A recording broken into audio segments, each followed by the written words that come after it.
Millionaire sees unknown girl crying at his son's grave, but the reason is surprising. Richard Thompson felt his chest tighten with every step he took toward the grave.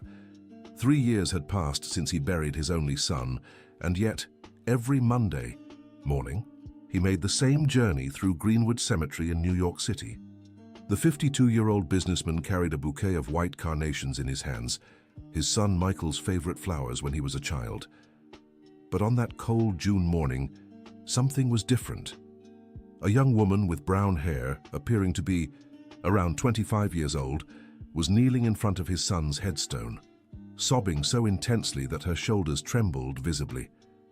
She held a single red rose between her fingers, and her tears fell silently onto the granite stone, engraved with the name Michael Thompson. Richard stopped a few feet away, confused and unsettled. Who was this girl? How did she know Michael? In all these years of visiting the grave, he had never encountered anyone there except himself. Not even Michael's mother, his ex-wife Jennifer, came to the cemetery anymore. Not since they moved out of the city after their messy divorce. The young woman hadn't noticed him. She kept whispering inaudible words to the headstone as if having an intimate conversation with the young man. Resting there, Richard observed that she wore simple clothes, faded jeans and a navy blue wool coat that had seen better days.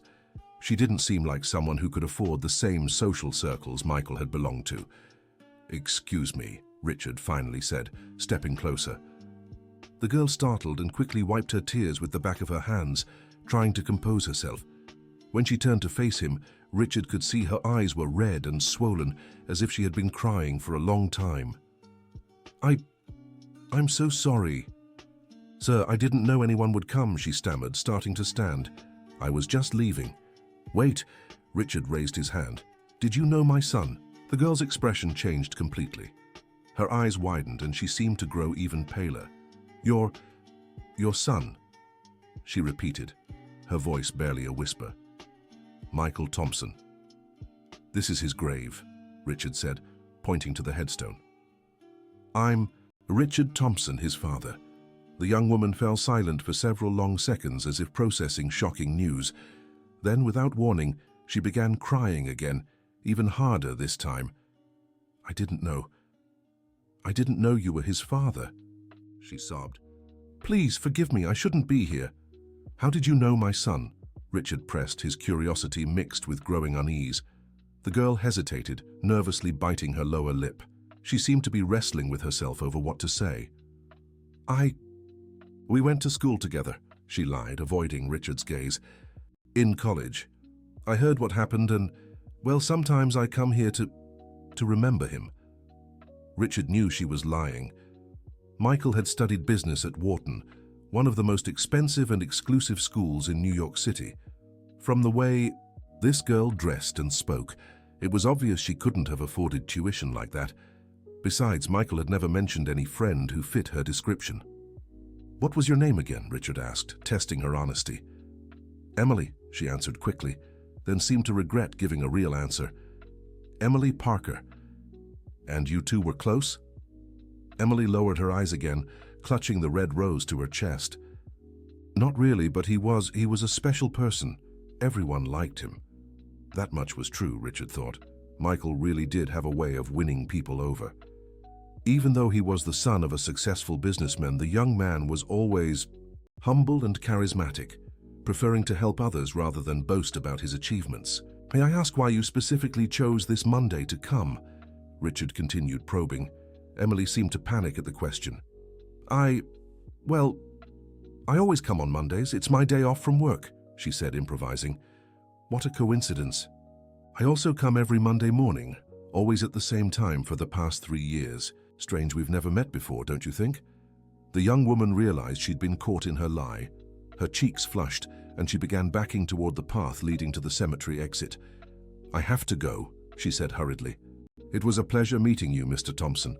"Emily, wait," Richard called, but she was already walking quickly toward the gates. Richard stood there, watching the young woman walk away. Something about the situation deeply unsettled him. Why was she lying? How did she really know Michael? And why did she seem so genuinely emotional while crying at the grave? He knelt before his son's headstone and placed the white carnations in the flower vase. As he arranged the flowers, he noticed fresh teardrops still on the stone. Son had cried there for a long time, and those tears seemed too sincere to be from just a college classmate. "What didn't you tell me, Michael?" Richard murmured to the headstone.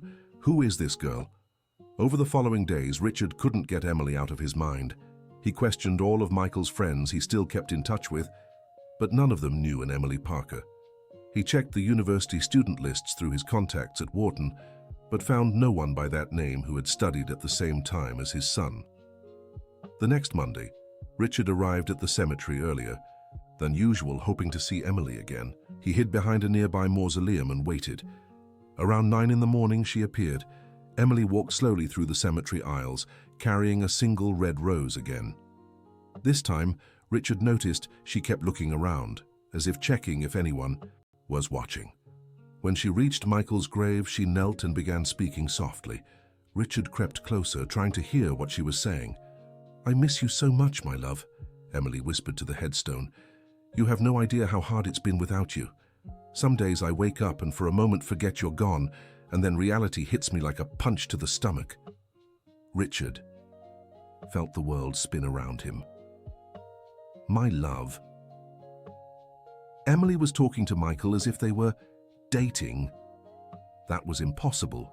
Michael had never mentioned being in a serious relationship. They talked about everything, especially relationships. "I met your father last week," Emily continued. "He seems like a good man, just like you always said. I wish so much I could tell him the truth, but you know I can't. We promised it would be our secret until you graduated and could introduce me to your family the right way." Richard hid better behind the tree, his heart racing.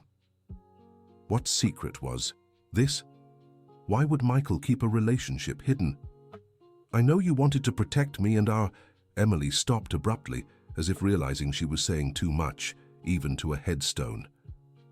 Just then, a dry leaf fell from the tree where Richard was hiding, making a noise. Emily turned immediately and saw him. "Mr. Thompson," she exclaimed, clearly startled. "What? How?" Richard stepped out from behind the tree, making no effort to hide that he'd been listening. "Emily, we need to talk. Now," he said in a firm but not aggressive voice. "Please don't lie to me again. I heard what you said to my son." Emily stood up quickly, brushing the dirt off her knees. She looked like a cornered animal, ready to flee at any moment. "I don't know what you're talking about," she tried, but her voice trembled. "You called him my love. You talked about a secret you shared. Emily, were you dating my son?" Emily's eyes filled with tears again. She glanced at Michael's headstone, then at Richard, as if asking the deceased for permission to reveal the truth. I can't talk about this," she finally said. "Michael made me promise that—" "Michael's been gone for 3 years," Richard interrupted, his voice thick with emotion. "Any promise you made doesn't need to be kept anymore. Please, tell me the truth. I need to know." Emily stayed silent for long minutes, wrestling with herself. Finally, she let out a deep sigh. "There's a diner 2 blocks from here," she said. "If you really want to know the truth, meet me there in an hour, but I warn you, you might regret asking." Dear listener, if you're enjoying the story, take a moment to like and especially subscribe to the channel. It helps us a lot as we're just starting out. Now back to the story. Richard arrived at the diner 15 minutes early. It was a simple place, with formica tables and modest decor, nothing like the upscale restaurants he usually frequented. He ordered coffee and stared out the window, anxious and nervous. Part of him wondered if Emily would even show up. She arrived right on time, but Richard almost didn't recognize her. Emily had swapped her plain clothes for a more elegant black dress and had combed her hair. Still, he could tell she'd been crying again. "Thank you for coming," Emily said, sitting across from Richard. "Thank you. You're about to tell me something about my son that I didn't know," Richard replied, trying to sound calm, though his voice betrayed his anxiety. Emily ordered chamomile tea from the waitress and waited until she walked away before speaking. "Before I tell you anything, Mr. Thompson, you need to understand one thing. Michael loved me, and I loved him more than anyone else in this world." What we had was real, it was true, it was beautiful. Please don't judge our story by the circumstances. Richard nodded, though he still didn't know what she meant. I worked as a waitress at a restaurant downtown. It wasn't anything fancy, just a place where executives grabbed a quick lunch between meetings. Michael showed up there on a Tuesday in March, 4 years ago. He was wearing an expensive suit and talking business on his phone, just like all the other wealthy customers I served every day. Emily paused to take a sip of tea, as if gathering courage to continue. But when he finished his call and looked at me, it was different. Most customers treated me like I was invisible, or worse, like I was an object. Michael greeted me, asked how my day was going, called me by my name after reading my tag. It might sound silly, but to me it meant everything. Richard began to understand why his son had never mentioned Emily. The difference in their social classes would have made introducing her to the family a real challenge. He came back the next day and the day after that, always asking to sit at my table. After a week, he invited me for coffee after my shift. I told him I couldn't mix work with my personal life, but he insisted he just wanted to talk. And you talked, Richard guessed. We talked for 4 hours that afternoon. Michael told me about college, about you, about his plans to one day work at your company. I talked about my life, my family, my dreams. He didn't show any prejudice, because I was a waitress, didn't try to impress me with money or status. He just listened to me. Emily smiled faintly, lost in memories. We started meeting every week. He always insisted on paying, even when I protested. Michael said he wanted to take me to the best places, give me the finest things. But I preferred simple things, walks in the park, popcorn at the movies, talking in the square. He discovered he liked those things too. When did it become serious? Richard asked. After 2 months, Michael told me he was in love with me. I already knew I felt the same, but I was afraid of what people would think, afraid I wasn't good enough for him, afraid it was just a phase. But it wasn't. The phase. No, Michael proved he truly loved me. He started picking me up from work every day, took me home, met my family. My mother adored him, said she'd never seen such a polite and respectful young man. Richard felt a mix of pride and sadness. Pride that Michael had become a man of character, sadness that he hadn't known this part of his son's life. Why did you keep the relationship a secret? Emily took a deep breath before answering. It was my idea at first. I was afraid of how your family would react, afraid they'd try to keep us apart. Michael wanted to introduce me to you from the beginning, but I asked him to wait until he graduated and got his own job. I wanted to prove I wasn't interested in the family's money, and Michael agreed to that, reluctantly. He always said you were understanding, that you'd accept me no matter my background. But I was stubborn. I insisted we had to wait, for the right time. Richard took a sip of coffee, processing everything. It all made sense. Michael had always been respectful of social differences, and Richard wondered if he would have been prejudiced toward Emily if he'd met her back then. How long were you together? 1 year and 4 months, Emily answered immediately, as if she'd counted every day. They were the best months of my life. And how did it end? Emily took a long time to answer, and when she did, her voice was thick with emotion. Michael had the accident 3 weeks before graduation, 3 weeks before he got the job at your company, 3 weeks before he was going to talk to you about us. Richard felt a tightness in his chest. Michael had lost his life just as he was about to start a new chapter, when he'd finally feel ready to make their relationship public. Why did you never reach out to our family after the accident? How could I? No one knew I existed. At the funeral, I stood outside the church watching from a distance.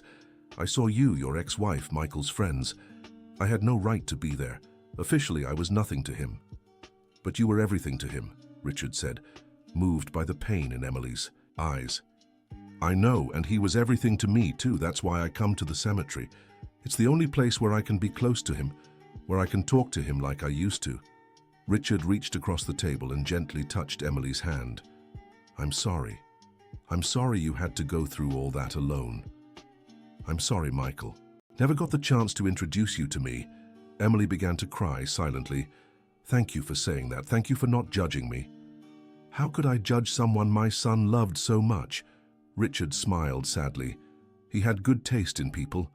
always did. They sat in silence for a few minutes, each lost in their own memories of Michael.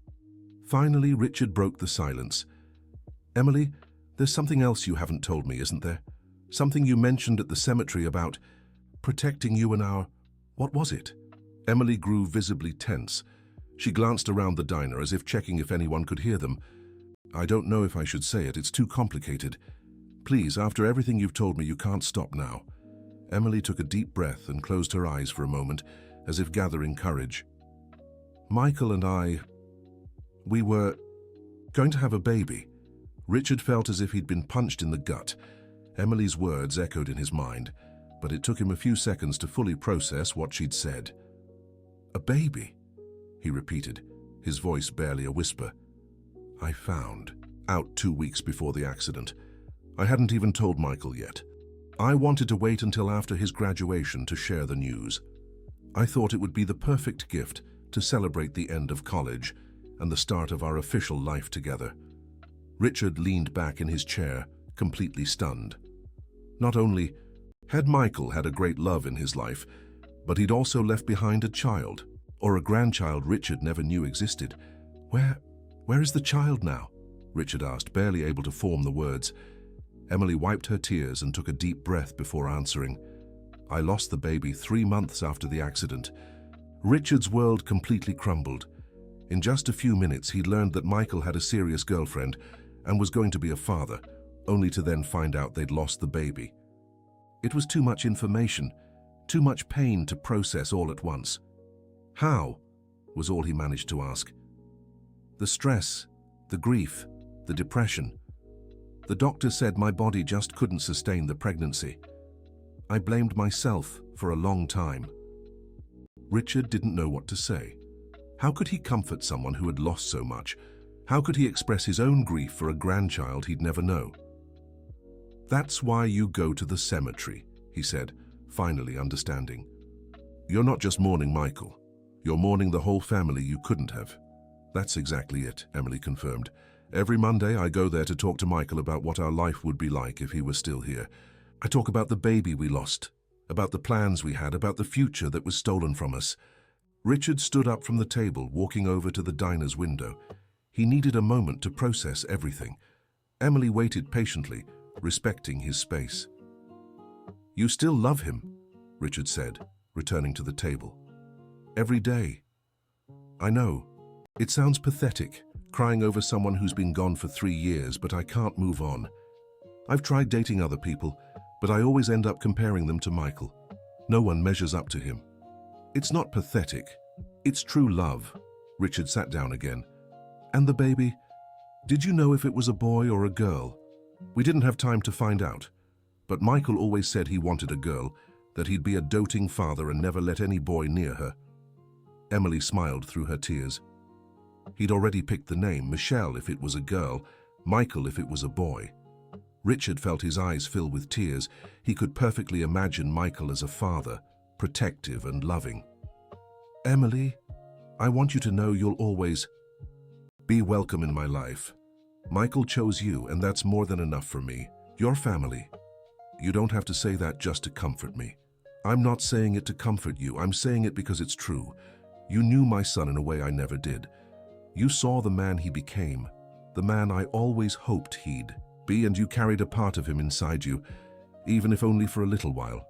Emily could no longer hold back her tears. She cried openly.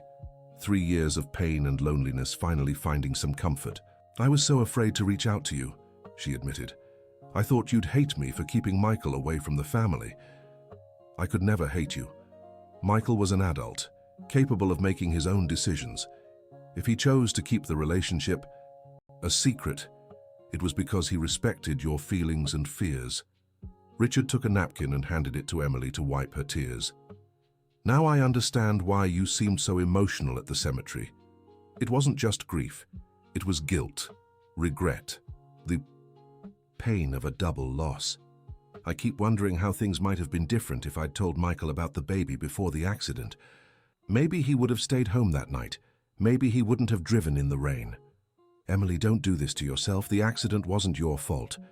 Michael went out that night because he was coming back from a work meeting.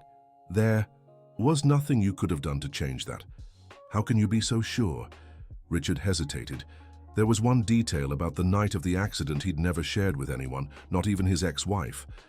Michael had called him just before getting in the car, saying he had something important to talk about, that it couldn't wait until the next day.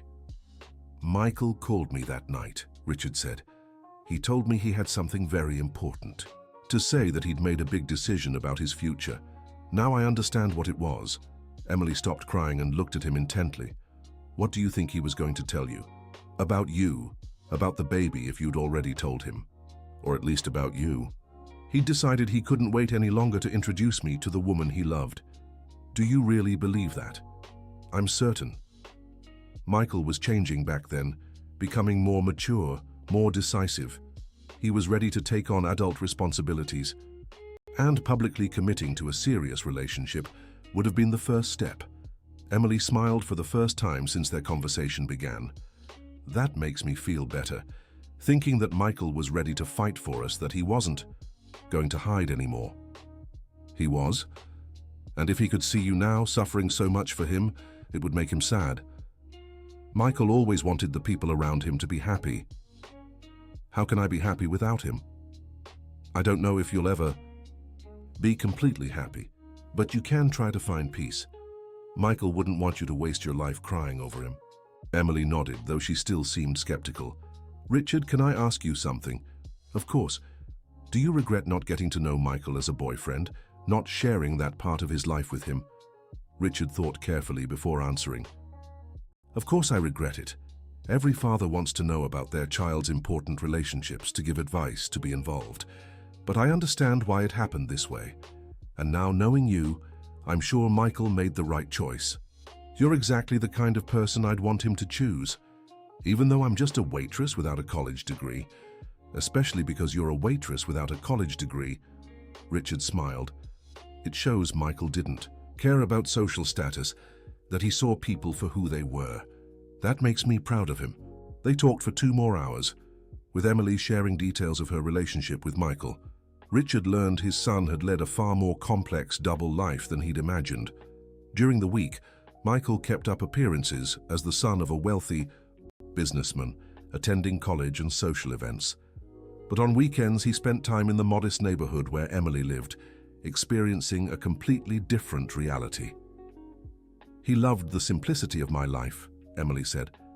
So he said he felt more like himself when he was with me, that he could relax and just be Michael, not Richard Thompson's son. That explains a lot, said Richard. I always found it strange how tired he seemed on Mondays, as if he'd lived intensely over the weekend. Now I understand he really had. Michael talked about you a lot, added Emily. He admired you immensely, wanted to be as successful a businessman as you. But he also wanted to be different, closer to the employees, more humane in business. He would have been a better businessman than me, Richard admitted. I was always too focused on profit, on results. Michael would have balanced commercial success with social responsibility. He had that dream. He wanted to work at your company, but he also wanted to create projects to help people like me, people who never had opportunities. Richard felt even prouder of his son, but also sadder for the loss. Michael wouldn't just have been an excellent businessman, but also an agent for social change. When they finally said goodbye that afternoon, Richard and Emily had formed a deep connection based on their shared love for Michael. They agreed to meet again the following week at the cemetery to visit his grave together. Emily, Richard called out as she was about to leave. Thank you for telling me all this. Thank you for loving my son the way he deserved to be loved. Thank you for accepting me, even though I'm a stranger who appeared out of nowhere. You were never a stranger. You were always family. I just didn't know it. Emily smiled and walked away, heading toward the bus stop. Richard watched until she disappeared into the crowd, feeling a mix of sadness and hope. Sadness for the life Michael and Emily never got to live together, hope that maybe he could help Emily find some peace. That night, Richard couldn't sleep. He kept replaying the entire conversation, analyzing every detail Emily had revealed. For the first time in 3 years, he felt he was truly getting to know who Michael had become before he passed. The next morning, Richard made a decision. He cancelled all his appointments for the day and drove to the neighborhood where Emily had said she lived. He wanted to see the place where Michael spent his weekends, to better understand the world that had won his son's heart. It was a modest neighborhood on the east side of New York City, with small houses and paved, well-kept streets. Richard parked his car in front of a bakery and went in for coffee. The place was welcoming, with people chatting animatedly and friendly service. "First time in the neighborhood?" asked the baker, noticing the imported car parked outside. "Yes," Richard confirmed. "I'm trying to get to know the area better. It's a good neighborhood, you know. Hard-working, honest people. Kind of a place where everyone knows each other." "Do you know a young woman named Emily Parker? Works as a waitress?" The baker smiled immediately. "Of course I know Emily. Great girl, very polite. Comes here every morning to buy bread for her mother. But I haven't seen her very happy lately, always seems a little sad." "How so?" "Well, about 3 years ago she got kind of depressed. Her mother mentioned she lost someone very important, a boyfriend who was really good to her. Ever since, it's like the joy left that girl." Richard was moved to hear that Emily's pain was known and shared by the local community. "Was her boyfriend really a good guy?" "Oh, was he ever?" the baker exclaimed. "A polite young man like few others. So used to come here on weekends with Emily, always so friendly with everyone. Didn't have rich airs, you know, talked to everyone the same." "Rich?" "Yeah, you could tell he had money. Nice clothes, expensive watch, things like that, but he never flaunted it. In fact, several times I saw him helping Emily's neighbors with small things, paying for Betty's medicine, fixing the corner boy's bicycle." Richard smiled, recognizing the Michael he had raised. "Do you know what happened to him?" The baker's expression turned sad. "He had a terrible accident. Emily was devastated, poor thing. She was never the same after that. Her mother worries, says the girl can't move on." Richard finished his coffee and thanked him for the information. He left the bakery with an even deeper understanding of how Michael had positively impacted that community and how Emily was still grieving the loss. He drove through the neighborhood, streets observing the everyday bustle. It was easy to see why Michael had felt at home here. There was a genuine warmth in how people interacted, a simplicity that contrasted with the artificial world of business where Richard lived. He stopped in front of a small but well-kept house with a flower garden out front. A middle-aged woman was watering the plants. From the resemblance, Richard guessed she was Emily's mother. "Excuse me," Richard called, stepping out of the car. The woman looked at him curiously, clearly surprised to see someone so well-dressed in the area. "Yes," she replied politely. "Are you Emily's mother?" The woman's expression shifted to concern. "I am. Did something happen to her? Who are you?" "Don't worry, nothing's wrong. My name is Richard Thompson. I'm Michael's father." The woman dropped the hose she was holding, her hands flying to her chest. "Michael? My Emily's Michael?" she asked, disbelieving. "That's right, Emily told me about their relationship yesterday. I wanted to meet you." Emily's mother began crying immediately. "Oh my Lord, I always wanted to meet Michael's family." But Emily said it wasn't possible, that it was complicated. "May I come in so we can talk properly?" Of course, please come in. My name is Margaret, but you can just call me Margaret." Inside, the house was simple, but impeccably clean and tidy. Photos of Emily at different stages of her life were scattered around the living room, and Richard noticed that in some of the more recent ones, she looked genuinely happy, beaming with joy.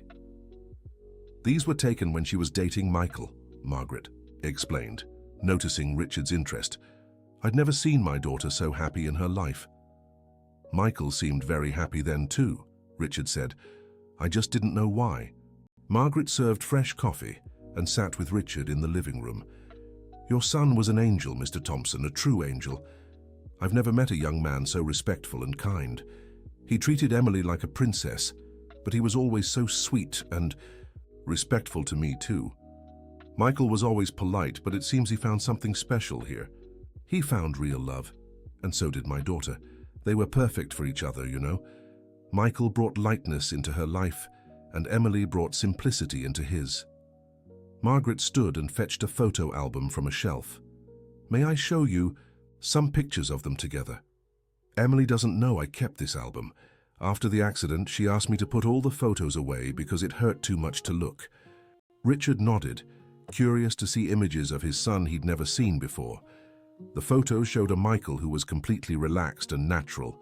In one, he was helping Emily cook, both laughing as they made a mess in the kitchen. In another, Michael was playing with the neighborhood kids on the street. There were photos of walks in the park, simple backyard parties, everyday moments Richard had never imagined his son experienced. Michael looked so free in these pictures, Richard observed. He was free here. He said here he could just be Michael, didn't have to play any roles. Emily has that gift of making people feel comfortable enough to be themselves. Richard turned the page of the album and found a photo that moved him deeply. Michael was hugging Emily in front of the house where they stood now, both smiling at the camera. Michael wore a simple t-shirt and jeans, completely different from the expensive suits he wore during the week. This was taken on the last Valentine's Day they spent together, Margaret shared. Michael brought flowers for Emily and also brought some for me. Said it was to thank me for raising such a special daughter. Margaret, may I ask how you felt when you heard about the accident? Margaret closed the album and sighed deeply. It was the worst day of my life, Mr. Richard. Not because of Michael, whom I barely knew at the time, but because I watched my daughter fall apart. She sank into such a deep depression that I feared she might do something reckless. What do you mean? Emily stopped eating, stopped sleeping, stopped working. She stayed home for 3 months, crying in her room. I tried talking to her, but she just kept saying she wanted to die too, that she couldn't live without Michael. Richard felt a tightness in his chest, imagining Emily enduring so much pain. And how did she recover? She didn't. Not completely. Even now, she's not the same person, but after a few months, she started visiting the cemetery. I think talking to Michael there helped her not give up on life. Margaret, there's something Emily told me yesterday that I need to discuss with you, about the baby. Margaret's face twisted into an expression of deep sorrow. So she told you? I begged her to reach out to Michael's family back then, but she said she couldn't. Did you know about the pregnancy? Of course I did. Emily told me the same day she found out. She was so happy, so eager to tell Michael, but she wanted to wait for a special moment. And when did she lose the baby? Margaret began to cry silently. It was the final blow. Mr. Richard, losing Michael had already destroyed my daughter, but losing the baby too, it was like she lost her last connection to him. She blamed herself for so long. Why did she blame herself? Because the doctor said stress and depression contributed to the loss. Emily believed if she'd been stronger, if she'd taken better care of her health, she could have saved the baby. Richard stood and walked to the window, gazing at Margaret's well-kept garden. He could picture Michael helping tend those plants, sharing in the simple, warm life of that family. Margaret, I want to help Emily. I don't know how yet, but I want to help her heal and move forward. You've already helped so much just by talking to her. Emily came home yesterday more at peace than I've seen her in 3 years. Knowing you don't blame her for anything, that you accept the love she had for Michael, that's already healing. But it's not enough.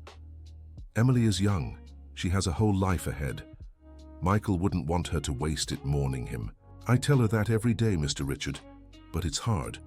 How do you teach someone to live without the person they loved most in the world? It was a question Richard had no answer to. He himself still struggled to find meaning after losing his son. Margaret, could you tell me more about your family? About Emily's life before she met Michael? Of course. We're a simple, hard-working family. Emily's father left us when she was 10. Since then, it's always been just the two of us. Emily had to grow up fast, help me keep the house running. Did she go to school? She finished high school but couldn't go to college. She needed to work to help with expenses. She was always so smart, got excellent grades, but circumstances didn't allow her to keep studying. Did Michael know about this? He did, and he always encouraged her to go back to school. He even offered to pay for her college, but Emily wouldn't accept it. She was too proud to take his money. Richard smiled, recognizing the dignity Michael had so admired in Emily. And how did Emily start working as a waitress? It was the first job she could get when she turned 18. The restaurant owner was kind to her, let her learn on the job. Emily was always dedicated, came in early, Left late, never caused any trouble. Does she still work there? She does, but her heart isn't in it anymore. She does her job well, but she's lost the joy she used to have.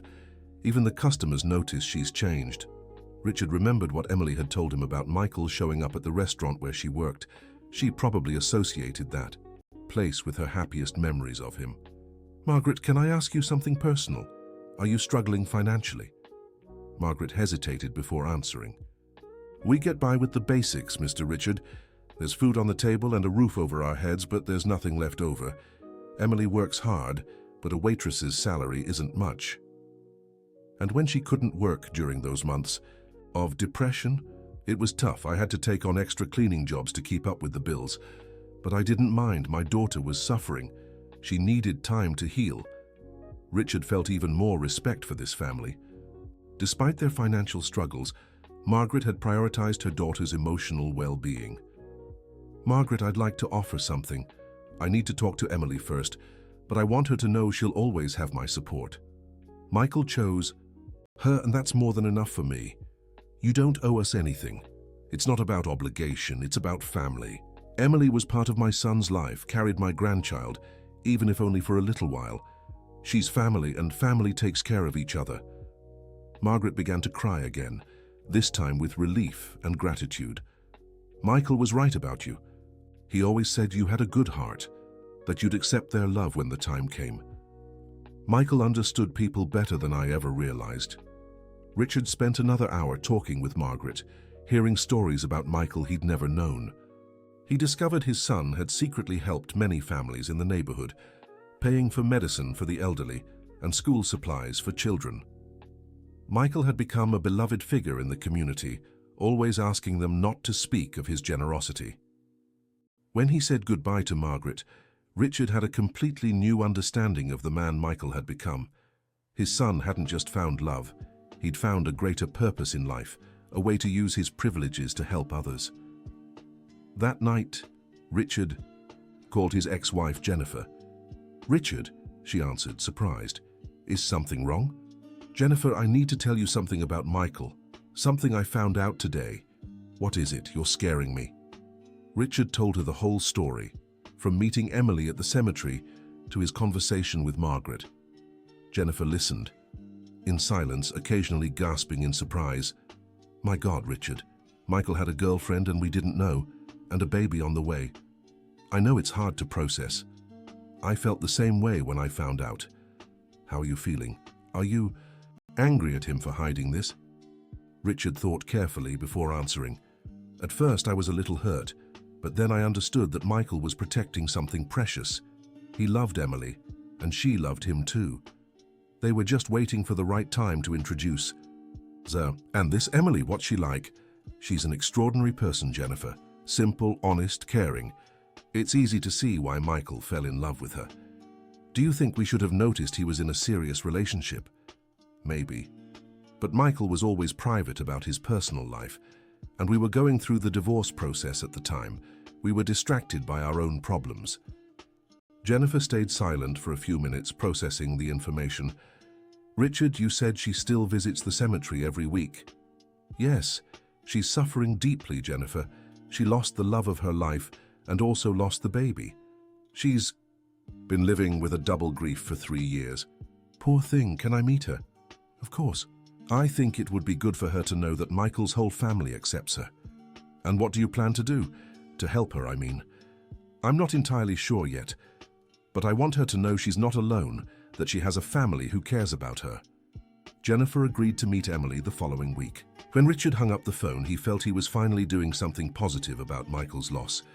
He couldn't bring his son back, but he could honor his memory by caring for the person he had loved. Dear listener, if you're enjoying the story, take a moment to like the video and especially subscribe to the channel. It really helps those of us just starting out. Now continuing. The following Monday, Richard arrived at the cemetery earlier than usual. He wanted to be there when Emily arrived so they could visit Michael's grave together, as they'd agreed. Emily showed up promptly at 9, carrying 2 red roses this time.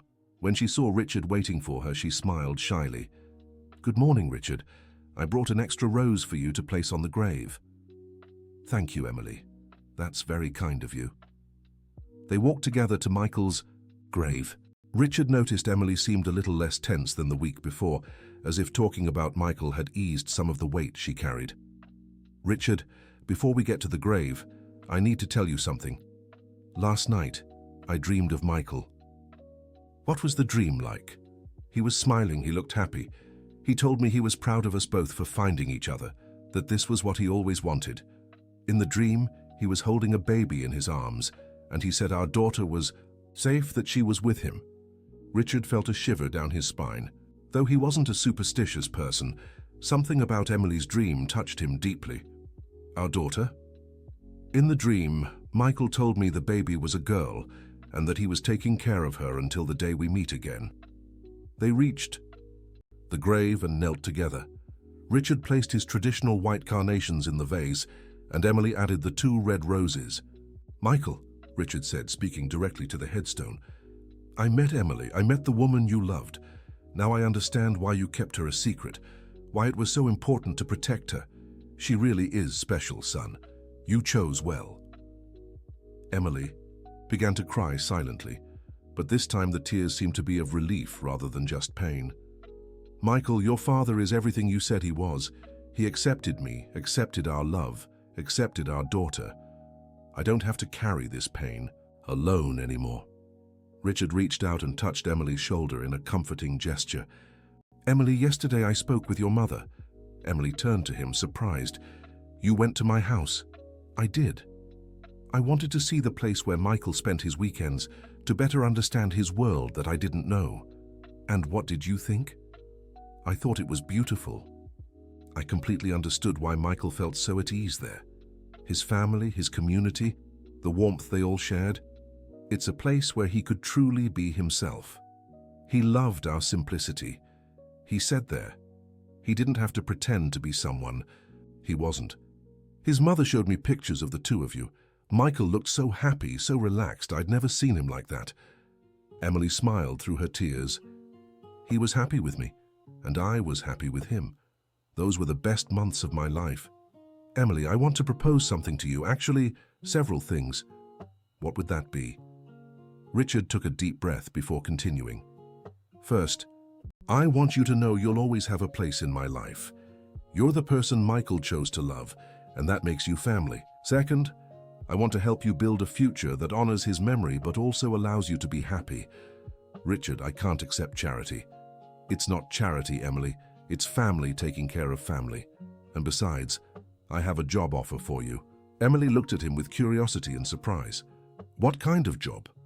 I want to create a social project at my company, focused on helping people from underprivileged communities access education and work opportunities. I need someone who understands that reality, someone who can connect with those people. Someone like you, but I'm not qualified for that. I'm just a waitress. You have the most important qualification, life experience and heart. And as for formal education, that can be arranged. I want you to go back to school, get a degree. I'll pay for it.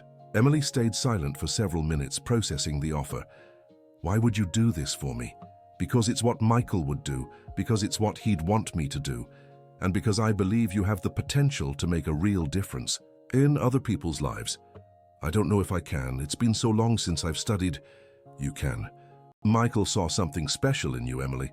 And so do I. You just need to believe in yourself. Emily looked at Michael's gravestone as if asking for advice. If I accept, would that mean leaving my current job? It would mean a gradual transition. You can keep working as a waitress while you study.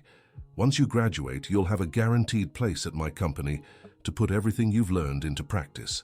What if I'm not good enough? What if I disappoint you and Michael's memory? That won't happen, but if you decide it's not the right path, that's okay. What matters is that you have the chance to try. Emily wiped her tears and took a deep breath. Richard, can I think about it? It's a big decision to make right now. Of course you can, there's no rush, but while you think, I'd like you to meet my ex-wife, Michael's mother. She'd love to meet you. She won't judge me for keeping Michael away from his family. Jennifer is very understanding. She completely understood when I explained the situation. In fact, she's eager to meet the person who made Michael so happy. They spent a few more minutes in silence. By the grave, each lost in their thoughts. Finally, Richard broke the silence. "Emily, there's something else I want to tell you. About the baby you lost." Emily visibly tensed. "What about her?" "I want you to know she's also part of our family. Whether she lived or not, she was conceived from the love between you and Michael. That makes her my granddaughter, even if I never got to meet her."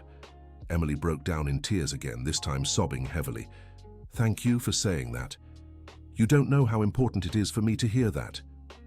Michael would have been a wonderful father." "I know. He already loved our daughter from the moment he found out about her, even if it was only for a short time." "How did you cope with losing the baby? It must have been devastating." Emily took a moment to respond, as if gathering the courage to talk about it. "It was worse than losing Michael, in a way. Losing Michael felt like losing my present and my future. But losing the baby was like losing our eternity, our way of continuing to exist together in this world." Richard felt deeply moved by how Emily expressed her grief. "Have you ever talked to someone professionally about these losses? A psychologist?" "No. We couldn't afford it, and I thought I could get through it alone." "Emily, I want you to consider therapy. I can arrange it for you. Carrying this pain alone for 3 years must have been incredibly hard. Do you think I need psychological help? I think anyone who goes through such significant losses can benefit from professional help. It's not a sign of weakness. It's a sign of courage to want to heal." Emily nodded slowly. "Maybe you're right. Some days I feel like I'll go crazy from missing them. And are there days when you feel like you're betraying Michael's memory, when you let yourself smile or feel joy?" Emily looked at him in surprise. "How do you know that?" "Because I feel the same way. For 3 years I've struggled with the guilt of still being alive when Michael can't be." "And how do you handle it?" "Badly. That's why I think therapy would be good for both of us." Emily smiled for the first time that morning. "Both of us? If you agree, we could do therapy together, as a family who shared the same loss." "You'd do that?" "Of course. Losing Michael was the worst thing that ever happened to me, but finding you, discovering the love you shared, it gave some meaning to the loss." Emily stood and reached out her hand to Richard. "I accept your offer, all of it. The job, college, therapy. I want to try rebuilding my life in a way that honors Michael and our daughter." Richard stood as well and shook Emily's hand, sealing the agreement. "Michael would be proud of you. And of you too. He always said you were a man with a good heart." They said goodbye with a hug, the first physical gesture of affection they'd shared since meeting. Richard felt like he was holding on to a piece of Michael that still lived in this world. Over the next week, Richard arranged the meeting between Emily and Jennifer. They chose a quiet cafe downtown, a neutral place where both would feel comfortable. Jennifer arrived first and grew nervous waiting for Emily.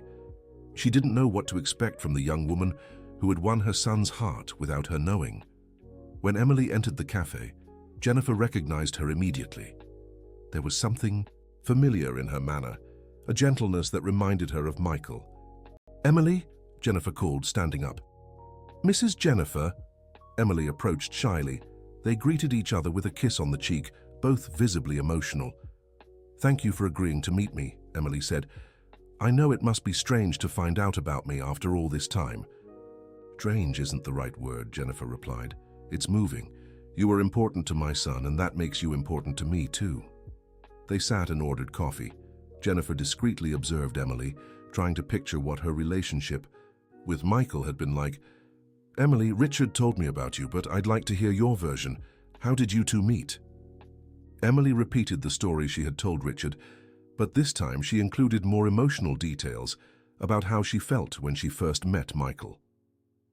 "The first thing that caught my attention about him was his smile. Michael had a smile that lit up the entire room, and then I noticed how he treated people, always with respect and kindness."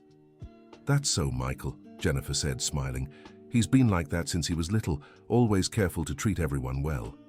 He talked about you a lot, said he inherited his mother's sensitivity and his father's determination. He really said that? Jennifer was moved. He did, and he said he wanted me to meet both of you, but he was afraid I wouldn't be accepted because of the social differences. Michael was always too sensitive about those things. Richard and I never cared about social status when it came to our children's happiness. I was scared too. I didn't think I was good enough for him. Jennifer reached across the table and touched Emily's hand. My dear, if Michael chose you, it's because you were perfect for him.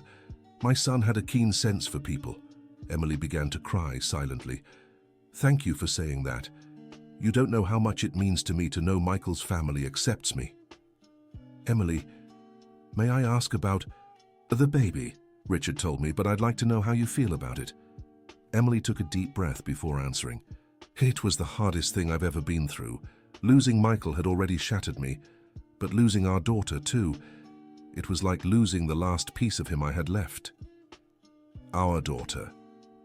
In the dream I had with Michael, he told me it was a girl. I know it might sound silly, but I believe him. It's not silly. Sometimes dreams bring us the peace we need. Do you dream about Michael too? Sometimes. And I always wake up feeling better, like he came to visit me to say he's okay. They talked for 3 hours, sharing memories of Michael and how they coped with the grief. Jennifer was impressed by Emily's emotional maturity and the depth of her love for Michael. Emily, I want you to know you'll always have a mother in me. I know you have your own wonderful mother, but if you ever need anything, you can come to me. Thank you, Mrs. Jennifer. That means so much to me. And what do you think about the plans Richard made for you? I'm excited and scared at the same time. It's been so long since I've had hope for the future that I almost forgot how to dream. Michael would be so proud to see you dreaming again.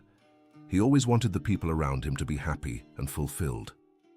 When they said goodbye, Jennifer and Emily had formed a genuine connection, rooted in their shared love for Michael. For Emily, having Michael's mother's approval felt almost like having his blessing to move forward with her life. In the following weeks, Richard began putting his plans for Emily into action. First, he arranged for her to take a career assessment and choose a college program. Emily chose social work, feeling it was a way to channel her life experiences into helping others. Richard also hired a grief counselor, Dr. Kate, to work with Emily, and decided to join some sessions to process the loss of Michael as a family. The first therapy session was emotional and revealing. Dr. Kate created a safe space where both Richard and Emily could express their pain without judgment. Richard, do you feel guilty for not meeting Emily before the accident? Dr. Kate asked. Very guilty. I feel like I failed as a father for not realizing Michael was living such an important part of his life away from me. And you, Emily, do you feel guilty for keeping the relationship a secret? Every day. If I had let Michael introduce me to the family, maybe he wouldn't have gone out that particular night. Maybe things would have been different. Dr. Kate helped them understand that they were both carrying unnecessary guilt, that the decisions they made at the time were based on the information and feelings they had available. You can't change the past, but you can choose how to use that experience to build a more meaningful future, the psychologist said. During the sessions, Richard and Emily developed a relationship that went beyond shared grief. They genuinely became family, supporting each other through the hard times and celebrating the small progress. Emily started college for social work and stood out from the very first semester. Her life experience and her ability to connect with people from different backgrounds made her an exemplary student. Richard, inspired by Emily's determination, decided to finally create the social project he had mentioned. He began by planning a scholarship program for underprivileged youth, combined with mentorship and internship opportunities at his company. I want this project to carry Michael's name, Richard told Emily. And I want you to be the coordinator once you graduate. Richard, that's a huge responsibility. What if I'm not up to it? You will be. And Michael would be proud to see his name linked to something that will help so many people. The Michael Thompson Institute project began to take shape. Richard invested a significant amount of his own money and secured partnerships with other companies. The goal was to offer not just scholarships, but also psychological support, career guidance, and job opportunities. Emily was involved in the planning from the start, even though she was still a student. Her unique perspective, as someone who had lived through the struggles the project aimed to ease, was crucial in creating a program that was effective and sensitive to the real needs of the community. 6 months after their first meeting at the cemetery, Emily and Richard had established a routine of weekly visits to Michael's grave, always on Monday mornings. But now, instead of crying in despair, they talked to Michael about the progress of the project and how they were helping each other heal. "Michael, the Institute is growing," Emily told the headstone. "We already have 15 young people in the program, and they're all doing really well in their studies. I think you'd be proud." "And Emily is excelling in college," Richard added. "Her professors say she has a natural talent for understanding and helping people." Emily had visibly changed over those months. Though she still missed Michael, the sharp pain had softened into a gentler longing, mixed with gratitude for the time they had shared and hope for the future. "Richard, can I tell you something?" Emily said as they walked back from the cemetery. "Of course. Last night, for the first time in 3 years, I could imagine a future for myself without feeling guilty. I could see myself graduating, working at the Institute, maybe even meeting someone new someday." Richard smiled, genuinely happy for her. "That's wonderful. It means the therapy is working and you're truly healing. But the most important part is that I could imagine that future without feeling like I was betraying Michael. On the contrary, I felt like he'd be happy to see me happy. Because he would be. Michael loved you too much to want you to waste your life grieving for him." Emily stopped walking and turned to Richard. "Thank you. For everything. For accepting me, for helping me rebuild my life, for giving me a purpose. You saved my life, Richard. You saved mine too, Emily. Finding you, discovering the love that Michael lived that brought meaning back to my life. It helped me understand I can honor his memory in a positive way. Dear listener, if you're enjoying the story, please take a moment to like and especially subscribe to the channel. It helps us tremendously as we're just starting out. Now continuing. A year and a half after our first meeting at the cemetery, Emily was about to graduate with a degree in social work. The Michael Thompson Institute had grown significantly and was now serving over 100 young people through various education and professional development programs. Richard had undergone a profound transformation during this time. The profit-driven businessman had given way to a man concerned with social impact. He now split his time equally between his traditional business and the Institute. Emily, in turn, had blossomed into a confident young woman with professional fulfillment. Though she still missed Michael, she'd learned to carry that longing lightly, like a tender companion rather than a crushing weight. At Emily's graduation ceremony, Richard and Jennifer sat in the audience alongside Margaret. When Emily walked across the stage to receive her diploma, Richard felt genuine paternal pride. "Michael would be so proud," Jennifer whispered to Richard. "He is proud," Richard replied. "I'm certain he's watching from somewhere." After the ceremony, they celebrated at a restaurant. Emily glowed in a new dress Richard had insisted on buying as her graduation gift. "Emily, now that you've officially graduated, I'd like to make a formal proposal," Richard said. "Would you accept the position of executive director at the Michael Thompson Institute?" Emily nearly choked on her soda. "Executive director? Richard, I just graduated. I don't have nearly enough experience for such an important role. You have the most important experience. You understand the reality of the people we want to help, and you have Michael's heart. Plus, you'll have my full support and an experienced team behind you. But what if I fail? What if I ruin everything?" Margaret, who'd remained quiet during the conversation, finally spoke. "My dear, you spent 3 years thinking you couldn't live without Michael. You spent months doubting you could return to school. You always underestimate your own strength." "Your mother's right," Jennifer added. "You've already proven you can overcome any obstacle. This position is just another challenge you'll conquer." Emily looked around the table, feeling the love and support radiating from each person. "I accept," she said finally, "but on one condition." "What's that?" Richard asked. "I want to create a wing of the Institute specifically dedicated to women who've lost important people in their lives. I want to help others find their way back to life, just as you all helped me. Richard beamed. Perfect. We'll call it the Michelle Project, in honor of your daughter with Michael. Tears welled in Emily's eyes, but this time they were tears of joy and emotion. Thank you for keeping her memory alive too. In the following months, Emily officially assumed leadership of the Institute and implemented innovations that made the program even more effective. The Michelle Project became one of the organization's flagship initiatives, helping dozens of women overcome significant losses and rebuild their lives. Richard remained actively involved, but had learned to delegate and trust Emily's work.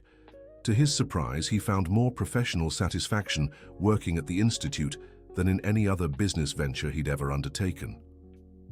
2 years after, Emily's graduation, the Michael Thompson Institute had become a reference for social projects in New York City.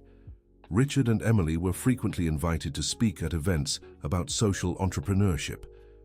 At one of these talks, Emily met Dr. David, a psychologist specializing in family therapy, who had taken an interest in the Institute's work. He approached her after her presentation to congratulate her on the work she was doing. Dr. Emily, your compassionate approach to social issues is truly inspiring, David said. I'd love to learn more about the Michelle Project. Emily felt immediately drawn to David's sincerity and intelligence, but she also felt a pang of guilt. It was the first time in 4 years she had felt attracted to anyone other than Michael. Thank you, Dr. David.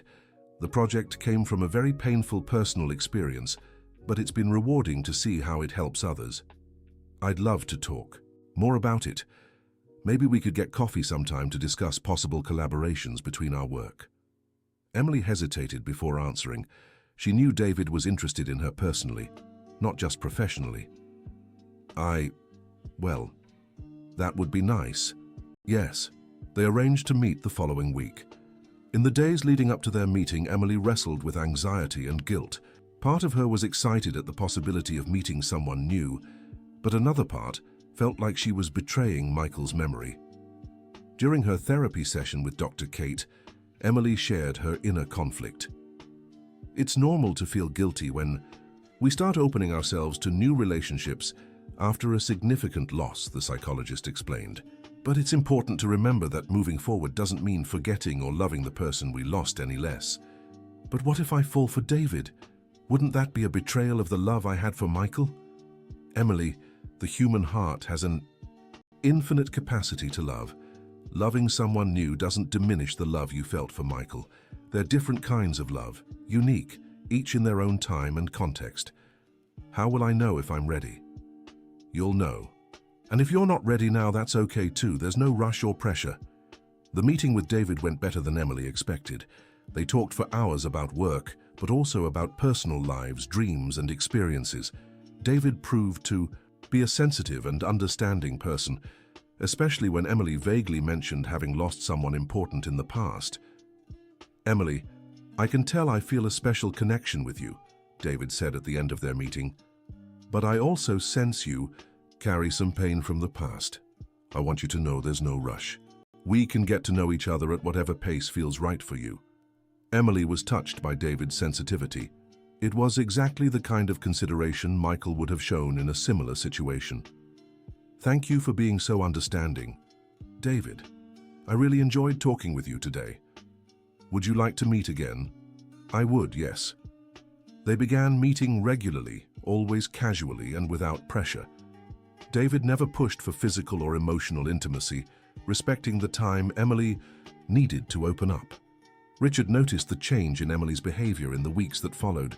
She seemed lighter, smiled more often, and had a new sparkle in her eyes. Emily, can I ask you something personal? Richard said during one of their weekly visits to Greenwood Cemetery. Of course. Are you seeing someone? Emily blushed slightly. How did you know? Because you seem different, happier, lighter, and that makes me very glad. You don't think it's too soon? Or that I'm being disrespectful to Michael's memory? Richard stopped walking and turned to face Emily. Emily, if there's one thing I've learned over all these years, it's that life is too short to waste opportunities to be happy. Michael, Loved you too much to want you to stay alone forever. But what if I never love someone the way I loved Michael?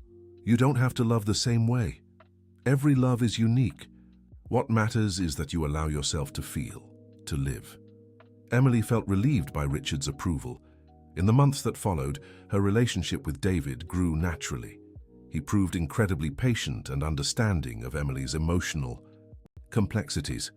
When she finally told David the full story about Michael and the baby they had lost, he held her and said, "Thank you for trusting me with something so important. Now I understand your strength and sensitivity better, and I want you to know I'll never compete with Michael's memory. He'll always have a special place in your heart, and I completely respect that." It was in that moment Emily knew she was ready to love again. David didn't just accept her past, he honored and respected it. 3 years after their first meeting at the cemetery, Richard organized a grand celebration for the 5th anniversary of the Michael Thompson Institute. The event brought together everyone who had been positively impacted by the organization's work. Emily, now engaged to David, looked radiant in an elegant blue dress, wearing a small keepsake of Michael on a necklace, a pendant he had given her on their last anniversary.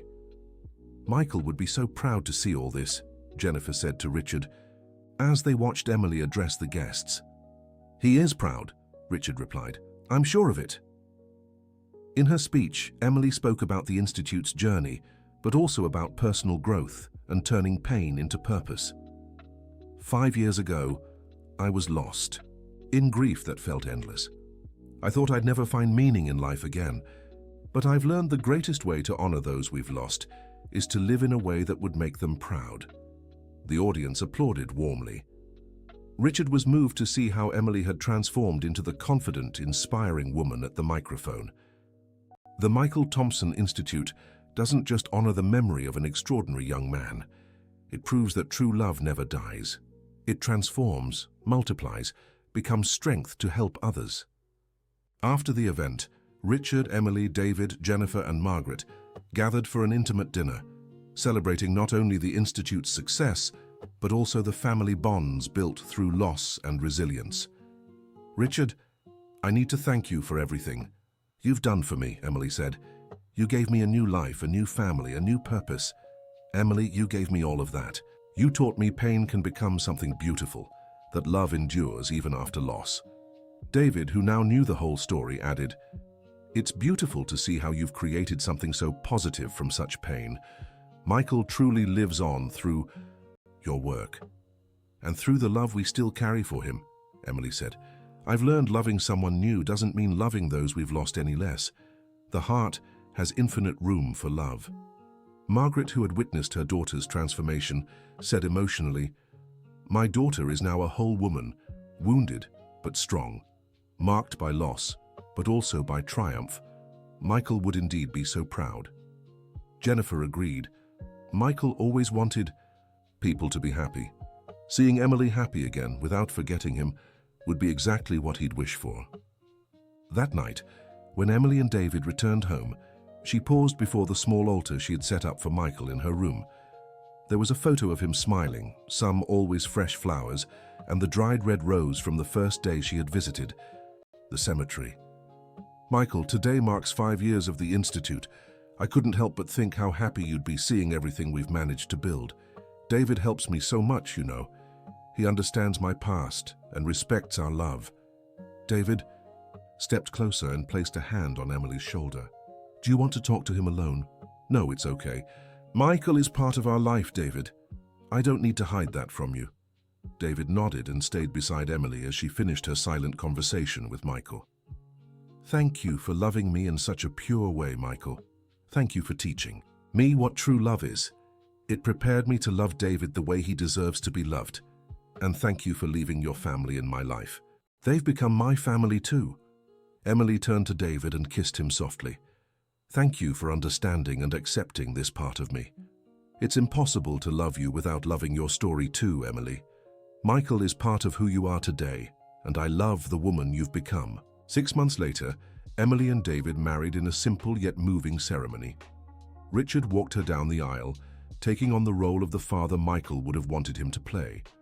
Jennifer and Margaret, now close friends, were moved to tears, seeing Emily in her wedding dress.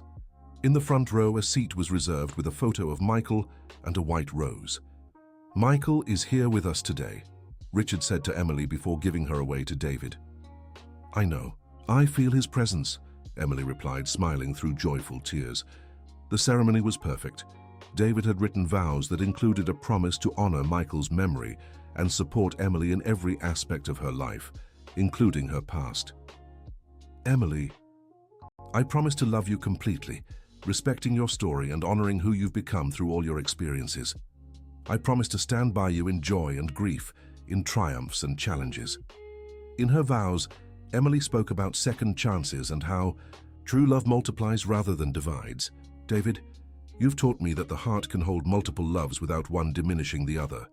I promise to love you with the same intensity Michael taught me to love, and I promise to build a future with you that honors our past." Matthias. The wedding reception, Richard gave an emotional speech. 4 years ago, I was a man broken by the loss of my son. I couldn't find meaning in life or hope for the future. Emily gave me both back. She taught me that we can turn our pain into purpose, our grief into strength to help others. Richard paused, visibly moved. Michael brought Emily into our lives even after he was gone. Through her, I came to know the extraordinary man my son had become. Through her, I found a daughter I never had. And today, through her, I've also gained a son in David. The crowd applauded warmly. Emily cried with emotion, feeling completely loved and accepted. David also gave a speech thanking Michael's family for embracing Emily and, by extension, himself. "I never met Michael in person, but I live with his legacy every day. He created the institute that has changed hundreds of lives. He loved Emily in a way that prepared her to love again. He left behind a family that has become mine too. I'm grateful to be part of this story of love that transcends life and death." During their honeymoon, Emily and David visited places that held meaning for her and Michael. It was a way for David to learn more about Emily's story and to honor Michael's memory together. "Isn't it strange for you to visit places where I was happy with another man?" Emily asked. "On the contrary, it's beautiful to see the places where you were happy. It's part of who you are today, and I want to know every part of you." Emily felt even more in love with David when she saw how fully he embraced her past. 2 years after their marriage, Emily discovered she was pregnant. The news brought a mix of joy and anxiety. It was the first time she had been pregnant since losing the baby she had expected with Michael. "What if I lose this baby too?" Emily said to David, crying from fear and worry. "You won't. And even if something happens, we'll face it together. You're not alone this time." Richard, when he heard about the pregnancy, was deeply moved. This would be the first grandchild he'd get to know and watch grow. "Emily, this baby will bring even more joy to our lives. And I'm sure Michael is happy knowing you're going to be a mother." During the pregnancy, Emily often talked to Michael about the baby she was carrying.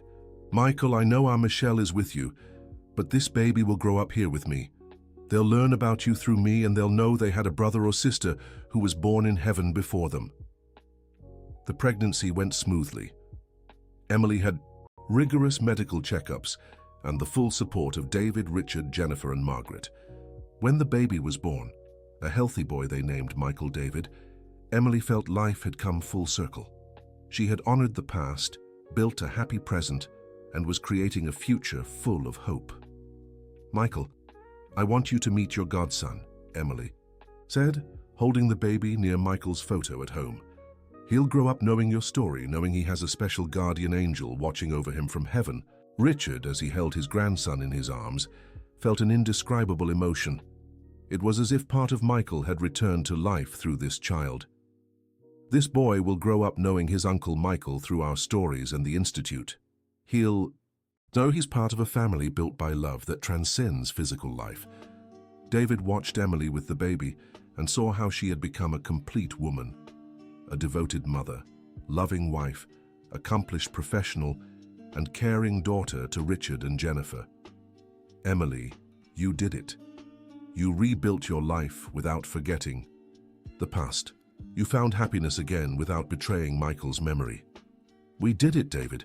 This victory is ours. and our whole families. The Michael Thompson Institute continued to grow and expand. With the baby's birth, Emily decided to create a new program for mothers who had lost children, offering psychological support and therapeutic activities. I want to help other mothers who've been through what I went through when I lost my... Michelle, Emily explained to Richard, I know how devastating it is to lose a child even if they were never born. Richard fully supported the initiative. The Michelle program became one of the Institute's most sought-after activities, helping dozens of women cope with pregnancy and neonatal loss. 5 years after Michael David's birth, the family had grown even more. Emily and David had a daughter whom they named Sophia Kate. Richard and Jennifer, though divorced, maintained a friendly relationship and were loving, involved grandparents. Margaret, now over 70, lived in a house Richard had bought for her near Emily and David's home. She helped care for her grandchildren and had become a central figure in the extended family. The Michael Thompson Institute had become a national leader in social projects.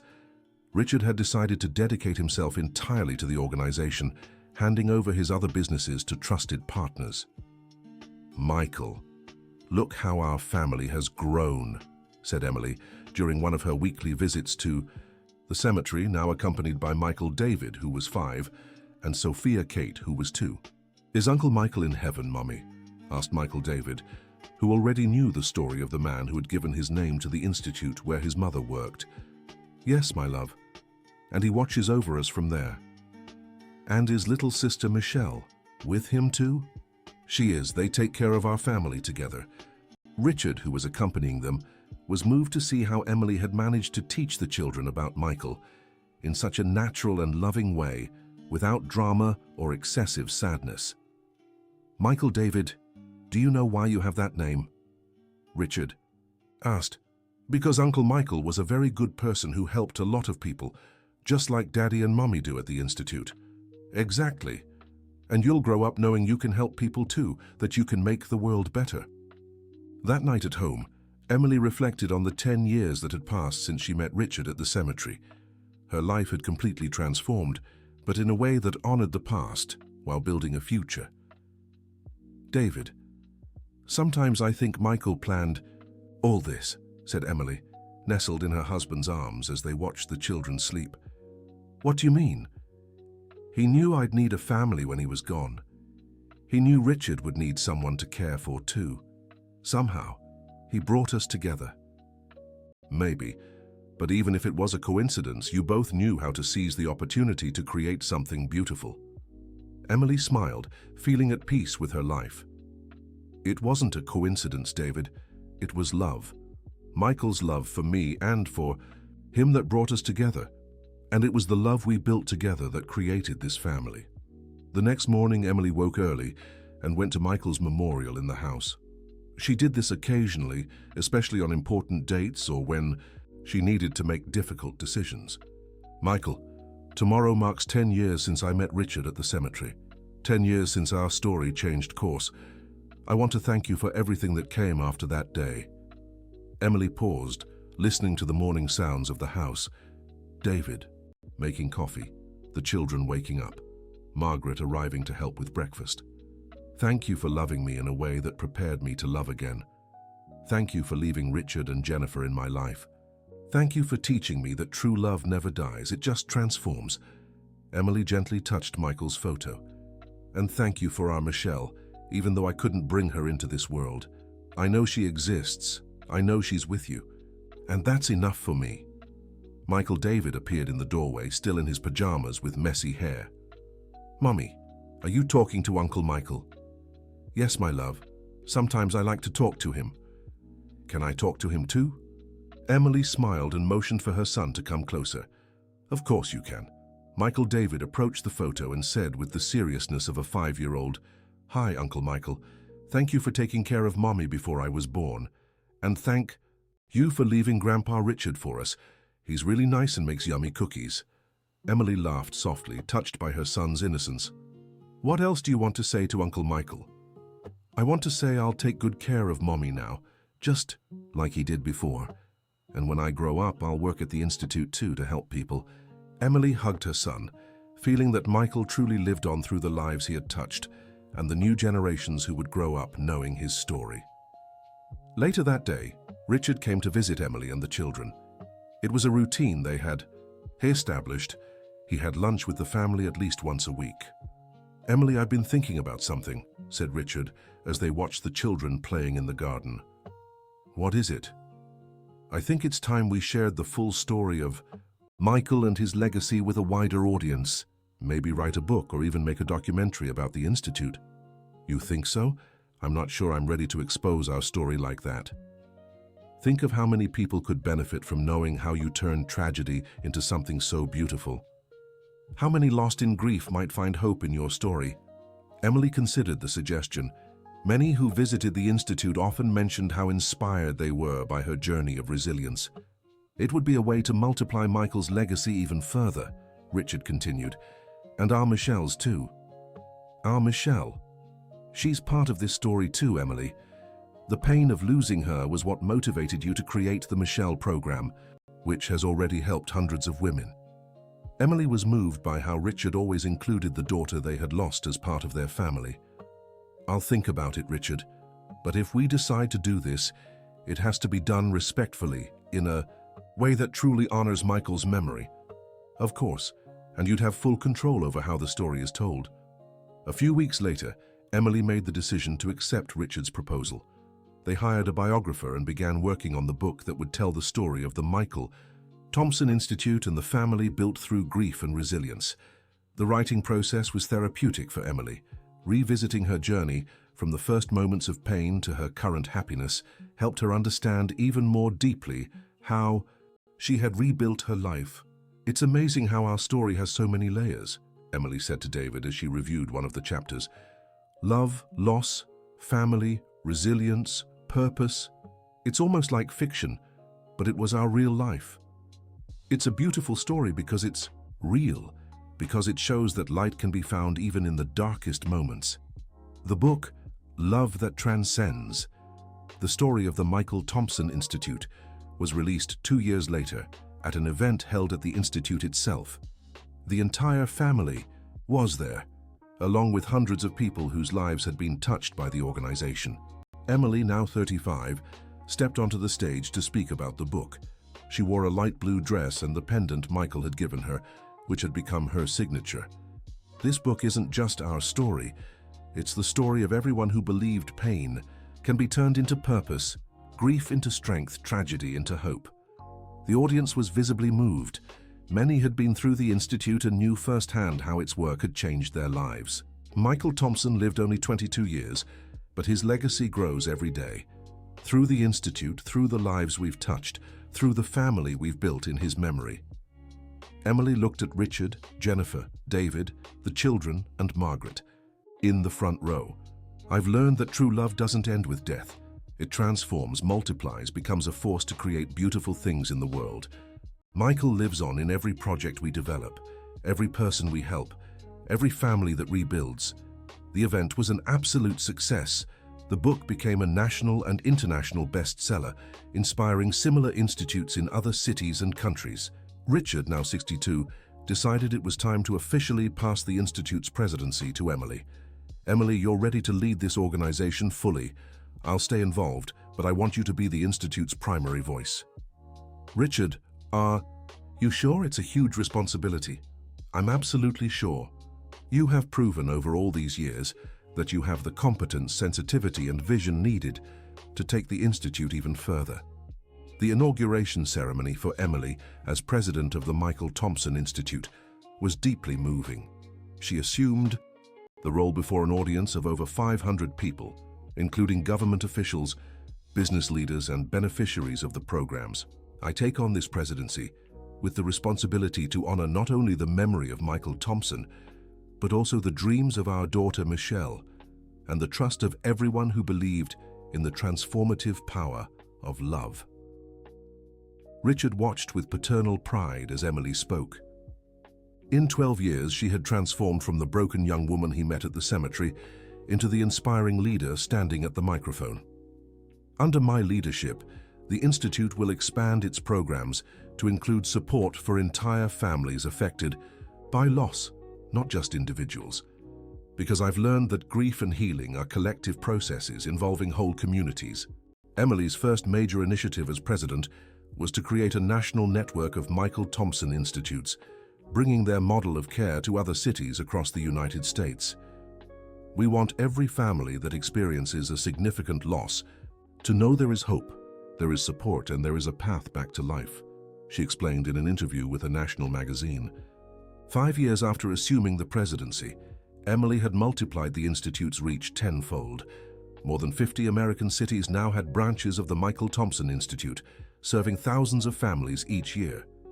Richard, now retired from traditional business, devoted his time to speaking engagements and consulting for other social organizations. He had become a leading voice in transforming traditional entrepreneurs into social advocates. Losing Michael was the greatest tragedy of my life, but finding Emily was the greatest blessing, Richard said in one of his most famous speeches. I've learned that we can choose what to do with our pain. We can let it destroy us, or we can use it to build something greater than ourselves. Emily, now 40, had become one of the most respected social leaders in the country, but for her, the greatest success remained the family she had built and kept united. Michael David, now 10, displayed the same charisma and sensitivity as the uncle he had never met. He often accompanied Emily to the Institute and showed a genuine interest in helping others. Sophia Kate, at 7, was more reserved than her brother, but equally sensitive to social issues. She especially enjoyed participating in the Michelle program, helping distribute toys to children who had lost siblings. "Mom, when I grow up, can I work at the Institute too?" Sophia Kate asked during a family dinner. "Of course you can, sweetheart. But you can also choose to do anything else that makes you happy. I want to help people like you and Grandpa Richard do." David smiled, proud of the compassion the children had developed. "You're raising a new generation committed to social change," he told Emily. "Michael would be so proud." "He is proud," Emily corrected. "I can feel it."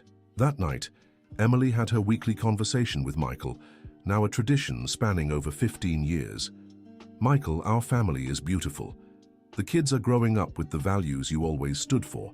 The Institute has helped over 10,000 families. I think we've honored your memory in a beautiful way."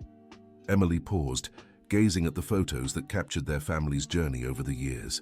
"And I finally understand what you were trying to teach me when we were dating. That true love isn't just shown in romance, but in how we treat everyone around us. You taught me to love in a broad, generous, transformative way." "Michael." David appeared at the bedroom door. "Mom, can I talk to Uncle Michael too?"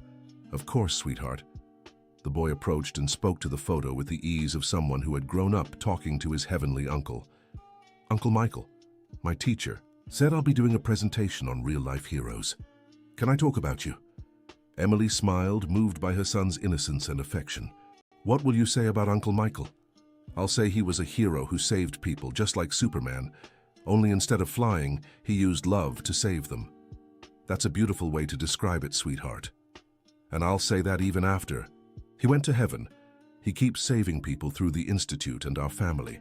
Emily hugged her son, feeling that Michael had truly created a legacy that transcended generations. The following year, the Michael Thompson Institute received the National Social Responsibility Award, recognizing its transformative impact on American society. Emily took the stage to accept the award alongside Richard, representing 2 generations of the organization's leadership. "This award isn't ours," Emily said in her acceptance speech. "It belongs to Michael Thompson, to our daughter Michelle, to all the families who trusted our work, and to every volunteer and staff member who believed in the Institute's mission." The audience rose in a standing ovation that lasted several minutes. Richard was moved to see their work being recognized.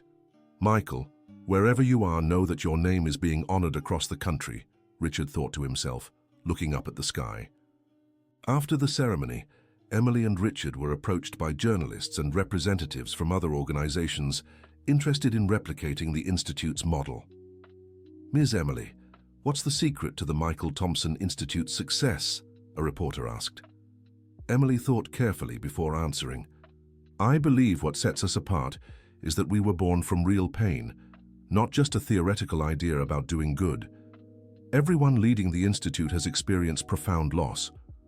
We know firsthand what it means to need support to rebuild a life. And what message would you like to leave for other families going through loss? Richard answered this one. That pain is inevitable, but endless suffering is a choice. We can choose to turn our pain into strength to help others.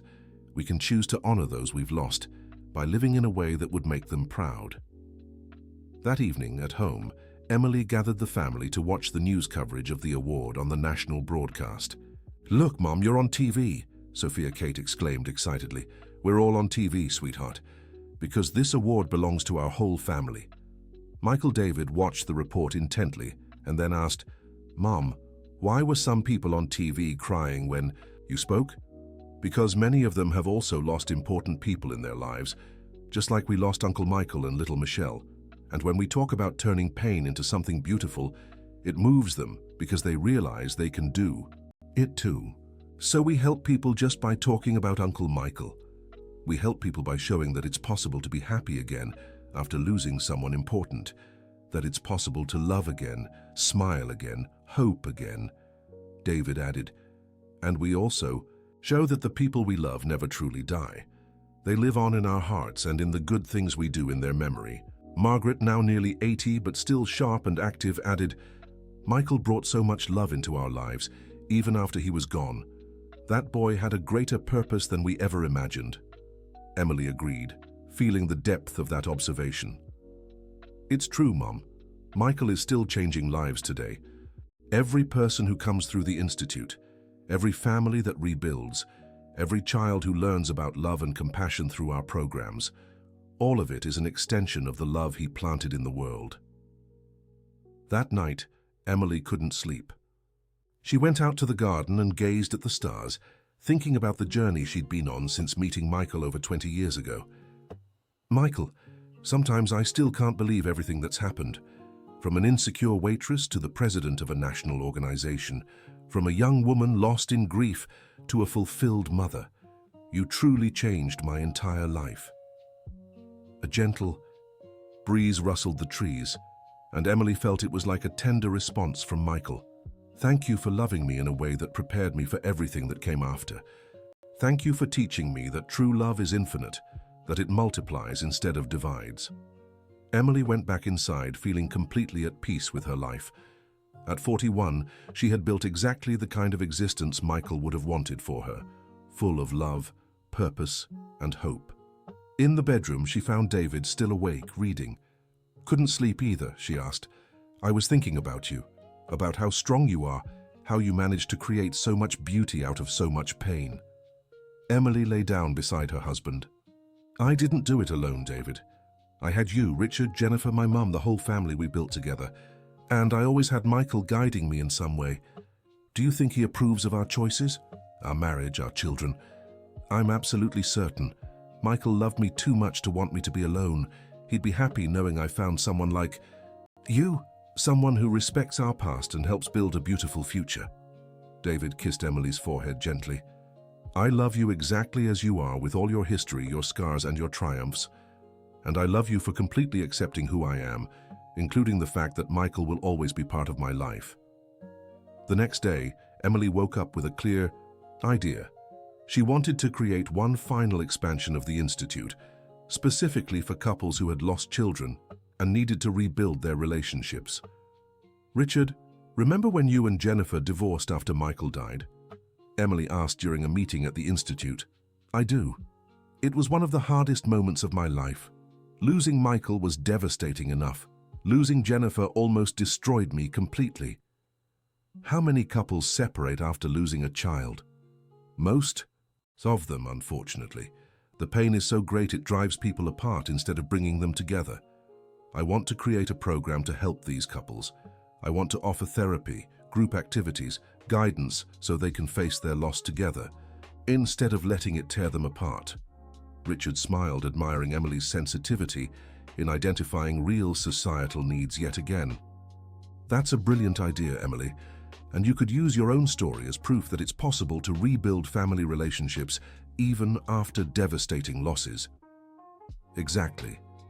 you and Jennifer are the perfect example of how it's possible to maintain a respectful, loving relationship even after divorce. You both managed to be a family for me and the kids. The United Family in Grief program launched 6 months later and quickly became one of the Institute's most sought-after offerings. Couples from across the country began seeking out the program, finding tools to cope with their losses together. Jennifer agreed to participate as a co-facilitator of the program alongside Richard. Though divorced, they had developed a strong partnership in their work at the Institute and a genuine friendship built on the shared love for Michael and the extended family they had created. It's comforting to see how our separation can serve as an example for other couples, Jennifer said to Richard during one of the program sessions. We've shown it's possible to divorce with love and respect, and we've also shown that loss can bring people closer, not just push them apart. Finding Emily united us in a different way, as an extended family. Emily watched Richard and Jennifer facilitating a group session and was moved to see how they had transformed their own pain into a tool for healing other couples. That night, when she got home, Emily found Michael David working on a school essay titled People I Admire. Who are you writing about, sweetheart? You, Mom, and Grandpa Richard and Uncle Michael, all together. Yes. The teacher said I could write about more than one person if they were connected. So I wrote about how the three of you are heroes who help sad people feel happy again. Emily read her son's essay, touched by the simplicity and depth of a 10-year-old's words. My mom Emily and my grandpa Richard are real heroes. They lost someone very important, my Uncle Michael, but instead of staying sad forever, they created a place to help other people who also lost someone important. I never got to meet my Uncle Michael because he died before I was born, but he's still my hero because even though he lives in heaven, he keeps helping people through the institute that has his name. My mum taught me that when you truly love someone, that love never ends, not even when they die. Love turns into good things we do for others. I want to be like my mum, my grandpa, and my Uncle Michael when I grow up. I want to use love to help sad people feel happy again. Emily cried as she read the essay, realizing how perfectly Michael David had understood the essence of what they did at the Institute. Your essay is beautiful, sweetheart. I'm sure Uncle Michael would be so proud. Do you think he can read it from heaven? I'm certain he can, and I bet he's smiling, so proud of his smart and kind nephew. That night, Emily showed the essay to David, who was also moved by their son's words. Our children are growing up with such a mature understanding of love, loss, and purpose, David remarked. It's the greatest legacy Michael could have left. A new generation that understands love is stronger than death, that solidarity is more powerful than pain. And they have you as a living example of that, Emily. They see every day how you turned your pain into strength to help others. Emily smiled, grateful for the journey she had lived. I don't know if I did everything right, David, but I know I tried to honor Michael the best way I could. You did more than that, Emily. You created a legacy that will last generations. The Institute, our family, the thousands of people you've helped, it all started with the love you and Michael shared. 2 years later, the Michael Thompson Institute celebrated its 20th anniversary with a grand event at the Municipal Stadium in New York City. Over 10,000 people attended, including beneficiaries, volunteers, donors, and officials. Emily, now 43 years old and nationally recognized as one of the country's leading social advocates, took the stage to deliver the keynote speech at the celebration. 20 years ago, a young man of 22 named Michael Thompson left this world, leaving an immense void in the hearts of those who loved him. Today, 2 decades later, I can say that void has turned into abundance. The crowd applauded warmly. Richard, Jennifer, David, Michael David, now 12 years old, Sophia Kate, 9 years old, and Margaret sat in the front row, all visibly moved. Michael is no longer with us physically, but his presence has never been stronger.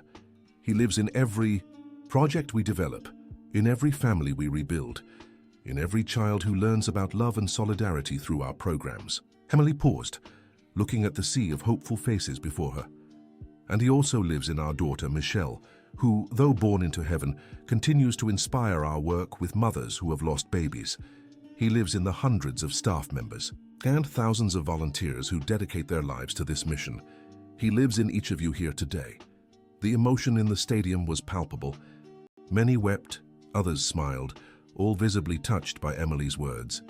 The Michael Thompson Institute has proven that love is indestructible, that it can survive death, transcend time, and multiply endlessly. We are living proof that the deepest pain can be transformed into the most beautiful purpose. Richard stood and began to clap, followed by the entire crowd, who rose in a standing ovation that lasted nearly 10 minutes. When Emily stepped off the stage, she was embraced by each family member. Michael David whispered in her ear, "Mum, I'm sure Uncle Michael is so proud of you today. Of us, sweetheart, he's proud of our whole family." During the celebration, Emily mingled with guests, speaking to people whose lives had been changed by the Institute's work. Every story she heard reinforced her belief that Michael was still alive and active in the world through the love he had planted. A woman around 70 years old approached her with tears in her eyes. "Miss Emily, I want to thank you from the bottom of my heart. My husband passed 5 years ago, and I thought I'd never be happy again. The Institute's Widows program saved me. How are you now? I still miss him every day, but I've learned I can be happy and still grieve at the same time. I smile again, made new friends, and even started dating a kind gentleman who also lost his wife." Emily smiled, feeling the woman's genuine joy. "That's wonderful. That's exactly what we want, for people to learn to live fully again, without forgetting those they've loved. That's what you did, isn't it? You found happiness again without forgetting your Michael." "Exactly. And if I could do it, anyone can." By the end of the night, as the family returned home, Emily felt deeply fulfilled. The event had been an absolute success, clearly showing the transformative impact the Institute had on society. "Michael, it was a perfect day," she said in her nightly talk with his photograph. "Thousands gathered today to celebrate your legacy. You've touched so many lives, my love, far more than you could have imagined when you were here with..." "Hush!" Michael David appeared at the bedroom door. "Mom, can I sleep here tonight? I want to be close to you and Uncle Michael." "Of course, sweetheart." The boy settled into bed beside Emily and gazed at Michael's photo. "Mom, when I die, will I meet Uncle Michael in heaven?" Emily was surprised by the question, but answered, "Naturally." "Of course you will, my love. And he'll welcome you with the warmest hug because you're the nephew he always wanted to meet." "And will little sister Michelle be there too?" "Yes. You'll meet and become great friends in heaven." Michael David smiled, satisfied with the answer. "Then death isn't so bad after all, right? It's just a way to meet the people we love who went before us." Emily was moved by her son's profound understanding of life and death. "That's exactly it, my love. Death is just a passage to another kind of existence. Love lasts forever." The next morning, Emily woke up feeling a deep peace. She looked at Michael David sleeping beside her and at the photo of Michael on the nightstand, realizing she had achieved something that seemed impossible 20 years ago. Building a full and happy life that honored the past while creating a future full of hope. David entered the room with breakfast in bed for Emily and hot chocolate for Michael David. "How are you feeling after yesterday?" he asked. "Complete," Emily replied. "I feel like I finally kept the promise I made to Michael so long ago, to turn our love into something greater, to use our story to help others." "And what comes next? New projects?" Emily smiled, stroking Michael David's hair. "Now I want to focus on our family. I want to cherish every moment with you. All watch the children grow and grow old by your side, knowing I've honored every love in my life." "Oh no, every love? Michael, you, our children, our Michelle, Richard, Jennifer, my mother, everyone I love has a special place in my heart, and I've built a life where all these loves coexist in harmony." David kissed Emily gently. "You're an extraordinary woman, Emily Parker." "I'm Emily Parker Thompson," she corrected with a smile. "I never wanted to give up my maiden name. It's a way to honor my mother and my roots." Michael David woke up to the movement, on the bed and stretched. "Good morning, Dad." "Good morning, Mom. I dreamed about Uncle Michael last night." "What was the dream like?" Emily asked, running her fingers through her son's hair. "He was playing with a tiny little girl with curly hair. When I asked who she was, he said she was my sister Michelle. And he said you two are doing something really beautiful here on Earth." Emily and David exchanged emotional glances. Michael David's dreams about his uncle were always surprisingly detailed and comforting. "Anything else?" he said. "Something very important is going to happen to our family soon, something that will make everyone really happy." Emily felt a twinge of curiosity, but decided not to dwell on the dream. Over the years, she had learned to value the children's experiences without creating unrealistic expectations. A few weeks later, Emily received an unexpected call. It was from an international production company interested in adapting the story of the Michael Thompson Institute into a film. "Dr. Emily, we read your book and were deeply moved by the story. We'd like to discuss the possibility of turning this journey into a feature film," the producer said over the phone. Emily was silent for a few moments, processing the information. "A film? That's very serious. It would involve the whole family and expose so much of our private lives. We completely understand your concerns. That's why we'd like to arrange a meeting to discuss how we can do this respectfully, honoring Michael's memory and preserving your family's dignity." Emily talked it over with Richard, David, and even the children. The decision would be made as a family, as they always did with important matters. "Mum, if they made a movie about Uncle Michael, more people would know his story," Sophia Kate asked. "Yes, so many more people.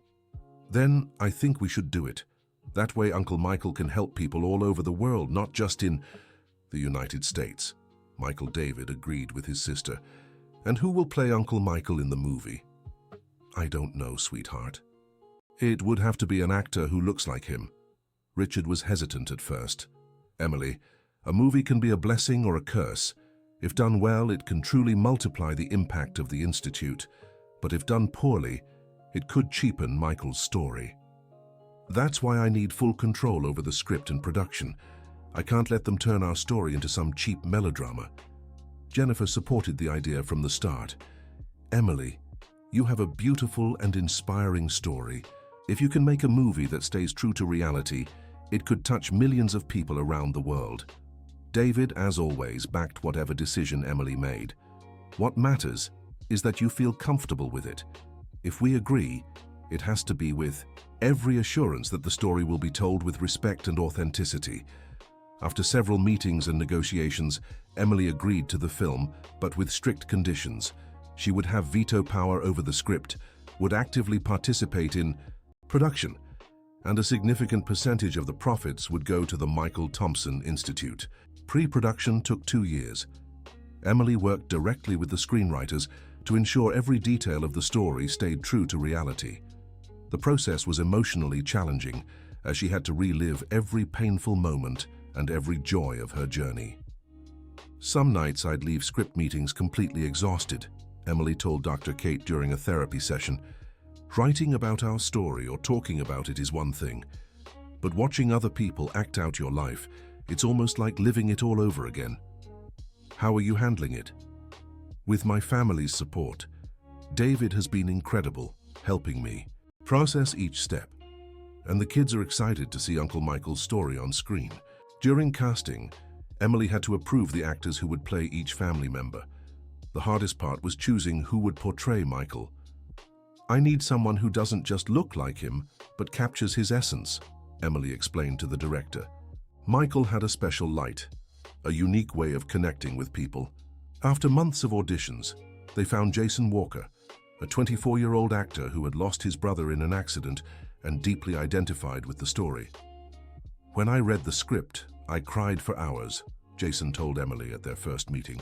"I lost my brother 3 years ago, and I'm still learning to cope. Playing Michael would be a way to honor his memory too." Emily knew instantly that Jason was the right choice. He had the sensitivity to bring Michael to life with respect and authenticity. The actress chosen to play Emily was Vanessa Campbell, an experienced performer known for conveying deep emotions. She spent months with Emily, studying her mannerisms, speech, and emotional reactions. "Emily, you have a very special inner strength," Vanessa said during one of their prep sessions. "But you also have a vulnerability that makes you human and relatable. I want to capture that duality in the film." Richard would be played by a seasoned actor, Robert Miller, known for his elegance and ability to portray complex characters. Filming was intense and emotional. Many scenes were shot in the actual locations where events took place: the cemetery where Emily and Richard first met, the restaurant where Michael and Emily had their first encounter, the house where Emily lived with Margaret. Emily visited the set several times and was impressed by the care the production was taking with every detail. "It's surreal to see actors portraying such intimate moments of my life," she told David after a visit to the set. "But it's also beautiful to see our story come to life this way." "How do you feel seeing Jason play Michael?" "It's emotional and painful at the same time. He managed to capture Michael's essence in an incredible way. Sometimes when I watch him act, it's as if Michael were really there." During the filming of the cemetery scenes, Emily had an unexpected emotional reaction. Seeing the actress portray her first meeting with Richard was more impactful than she had anticipated. "I had to leave the set," she told Richard. "Watching that moment recreated made me remember all the despair I felt back then. For a moment, it was like I had gone back in time." Richard understood perfectly. "It was hard for me too. Seeing the portrayal of that lost man I was 20 years ago made me realize how much I've changed, how much I've grown through our life together." 6 months later, filming was completed. Emily watched the first cut of the movie with the whole family and left the screening deeply moved. "They did it," she said, crying. "They told our story in a beautiful and respectful way." The movie, Love That Transcends, was released simultaneously in the United States and several other countries. The world premiere took place in New York City, with the entire family and production team in attendance. Emily wore an elegant blue dress and, as always, the pendant Michael had given her. Richard, Jennifer, David, and the children stood by, her side on the red carpet. "What's it like seeing your life turned into a movie?" a journalist asked during interviews. "It's a huge responsibility," Emily replied. "This movie isn't just about my story, but about the story of thousands of families who have gone through similar losses. I hope it can bring hope to people living through difficult times." The movie was a critical and commercial success, both in the United States and internationally. It received several nominations for major awards and was screened in over 50 countries. The impact on the Michael Thompson Institute was immediate and significant. Donations began pouring in from various countries, and several international organizations expressed interest in replicating the Institute's model elsewhere. "Emily, we're getting inquiries about our programs from the United States, Spain, Germany, and other countries," Richard said excitedly. "The movie really took our story to the world. It's amazing how Michael continues to multiply lives touched, even 22 years after his passing." Michael David, now 14, was proud of the movie's success. "Mom, everyone at school is talking about the movie. My friends think it's incredible that our family has such a beautiful story." "And how do you feel about that?" "Proud. Proud. Of Uncle Michael, of you, of Grandpa Richard, of our whole family. We proved that love is stronger than sadness." Sophia Kate, now 11, was beginning to better understand the scope of their family's story. "Mom, when I grow up, I want to be just like you. I want to help sad people feel happy again." "You can do that, sweetheart. But you can also choose any other path that makes you happy. The important thing is to always act with love and compassion." The movie's success also brought some unexpected challenges. Emily began to be recognized on the street and received invitations to events around the world. She had to learn to handle a much greater level of public exposure than she was used. "Sometimes I feel like I've lost a bit of my privacy," Emily confessed to David. "I can't even go to the supermarket without being recognized anymore." But also think about how many people you're inspiring. How many people who watch the movie might be finding strength to overcome their own losses." "That's true. I've received thousands of letters from people all over the world, sharing how our story helped them. That makes all the embarrassment worth it." One of the letters that touched Emily the most came from a young woman from the United States who had lost her fiancé in an accident. "Dear Emily, I watched your film in Chicago and cried from beginning to end. My fiancé died 2 years ago, and I thought I'd never be happy again. Seeing your story made me realize it's possible to love again without forgetting those we've lost. Thank you for giving me hope. Michael, look how your story is helping people all over the world. Emily said during one of their nightly conversations. "You've become a global inspiration for people facing loss." 2 years after the film's release, Emily received an unexpected invitation. The UN wanted her to speak at a global conference on resilience and social rebuilding. "Emily, you've become an international symbol of overcoming adversity," the UN representative said during the call. "Your story shows how individuals can turn personal tragedies into positive social impact." Emily hesitated to accept. Speaking to an international audience of world leaders was unlike anything she'd done before. "Richard, do you think I should accept? It's a huge responsibility to speak on behalf of all those who've lost loved ones."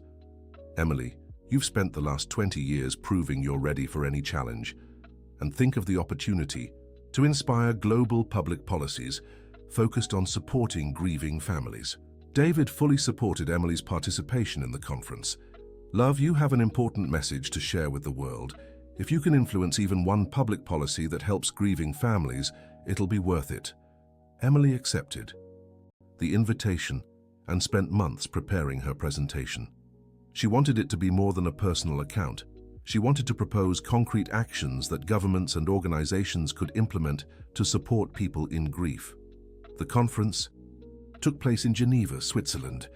Emily was nervous but determined to represent well all those who had turned pain into purpose. "Ladies and gentlemen, my name is Emily Parker Thompson, and 22 years ago I was a young waitress who thought life was over when I lost the great love of my life." The audience of over 500 world leaders listened intently to her words. "Today I'm not here to talk about my pain, but about the endless possibilities that arise when we offer proper support to those who've suffered significant losses." Emily presented statistics on the social impact of unprocessed grief, increased depression, suicide, alcoholism, and family breakdown. But she also shared the positive results the Michael Thompson Institute had achieved in 2 decades of work. "In 22 years, we've helped over 50,000 families rebuild their lives after loss. This has led to a 40% reduction in prolonged depression and a 60% decrease in family breakdown among those we've supported." Her 45-minute presentation was followed by a 5-minute standing ovation. Several countries expressed interest in implementing programs similar to the Michael Thompson Institute. "Dr. Emily, how can we adapt your model for different cultures and socio-economic realities?" asked a representative from the German government. "The core of our work is universal: love, support, and hope. Specific strategies can be adapted for each culture, but these principles work anywhere in the world." After the conference, Emily was approached by representatives from over 20 countries interested in creating local versions of the Michael Thompson Institute. "Richard, I think the time has truly come to expand our mission," Emily said during the flight back to the United States. "The world is ready to receive Michael's message. Are you sure you want to take on this responsibility?" Coordinating. Organizations across multiple countries would be a massive undertaking. "I'm certain. Michael taught me that true love always seeks to multiply. It's time to take our love to the whole world." Over the next 2 years, Emily traveled extensively to help establish Michael Thompson Institutes in 15 different countries. Each country adapted the basic model to its cultural reality, while maintaining the core principles of support, psychological care, and transforming pain into purpose. The Michael Thompson Institute United States was the first to open in Chicago. Emily attended the opening ceremony, accompanied by Richard. "Michael, your story is now helping people who speak other languages, live in other cultures, but feel the same universal pain of loss," Emily said during the ceremony. The young American woman who had written the letter after watching the film was present at the inauguration and got to meet Emily in person. "Mrs. Emily, you saved my life. After learning about your story, I was able to return to school, make new friends, and even start dating someone. I've learned that I can be happy and still miss someone at the same time. I'm so glad to hear that. This is exactly the message we want to spread, that life can be beautiful again, even after the worst losses." Back in the United States, Emily faced new challenges. The Institute's international success had brought great visibility, but also increased expectations and responsibilities. Michael David, now 16, began showing interest in following in his mother's footsteps. "Mom, I want to study psychology and work at the institute after I graduate." "Are you sure, sweetheart? It's a field that demands a lot emotionally." "I'm sure. I grew up watching your work, and I know how rewarding it is to help people overcome hardships, and I feel it's my calling to continue Uncle Michael's legacy." Sophia Kate, now 13, showed more interest in the arts, but also wanted to contribute to the institute. "Mom, can I create an art therapy project for children who've lost parents or siblings?" "Of course you can, sweetheart. Art is a powerful form of healing." Emily felt proud seeing how her children had developed a natural social awareness and a desire to help others. "Michael, our children are growing up exactly as you would have wanted," she said during a visit to the cemetery. "With compassion, purpose and love in their hearts." Richard, now 72, began thinking about full retirement. "Emily, I think it's time for me to pass the responsibility entirely to you. The institute is in excellent hands." "Richard, you'll be deeply missed in the day-to-day. You're the soul of this organization." "The soul is Michael." "Emily, we're just instruments to keep his message alive, and you've proven you can lead this better than I ever could." The transition was gradual and heartfelt. Richard kept an office at the institute, but Emily took full charge of all strategic decisions. At 47, Emily had become one of the most respected social leaders in the world. But for her, the greatest success remained the family she had built and kept united. "David, sometimes I still can't believe everything we've been through together," she said during a romantic dinner celebrating their 15th wedding anniversary. "Neither can I. When I met you, I never imagined our life would be so intense and meaningful. Do you regret marrying a woman with such a complicated past?" David laughed affectionately. "On the contrary, I feel privileged to be part of this story. Michael gave me the love of my life and an extraordinary family, and you gave me the chance to love again without guilt. You taught me that the heart can hold multiple loves without one diminishing the other." That night, Emily and David talked about the future. The children were growing up and would soon leave home to follow their own paths. "What do you want to do when the kids move out?" David asked. "I want to travel more, visit all the Michael Thompson institutes around the world. I want to write a second book, maybe about motherhood and love after loss, and I want to spend more time with you, enjoying our life as a couple." "And Michael? Will he always be part of our plans?" "Always. Michael is part of who I am, part of our family. But I've learned to carry his presence lightly and naturally, not as a burden or an obligation." The following year, Michael David graduated from high school and was accepted into the psychology program at Columbia University. Sophia Kate showed increasing talent for the arts and planned to study art therapy. "Mum, when I graduate, I want to work specifically with orphaned children," Michael David said during the ceremony. "I want to help other kids who've lost parents, just like you help adults who've lost loved ones." Emily was moved to see how her son had developed such a clear and compassionate calling. "I'm sure you'll be an extraordinary psychologist, my love. You have Uncle Michael's sensitivity and the determination you've learned from living with us." Sophia Kate had also defined her goals. "I want to create art therapy programs that help people express their pain through painting, music and theater.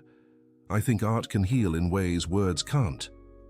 "That's a beautiful idea, Sophia. Art truly has a unique healing power." Margaret, now 85, remained sharp and engaged, but her health began showing signs of frailty. "My daughter, I've lived to see you become the extraordinary woman you are today," she told Emily one quiet afternoon. "Michael would be proud, our Michelle would be proud, and I am proud. Mum, you've been essential in this whole journey. You gave me strength in the hardest moments and always believed I could overcome any obstacle. I just did what any mother would do, loved you unconditionally.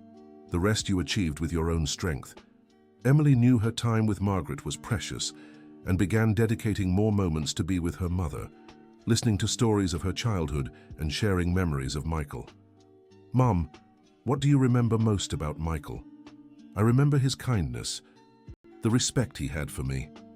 I remember how he looked at you with so much love that his eyes seemed to shine. And I remember how he talked about your future together, the children you'd have, the family you'd build. He really wanted our Michelle so much. He did. And I'm sure he's happy seeing Michael David and Sophia Kate growing up with so much love in their hearts. During a routine doctor's visit, Margaret received concerning news.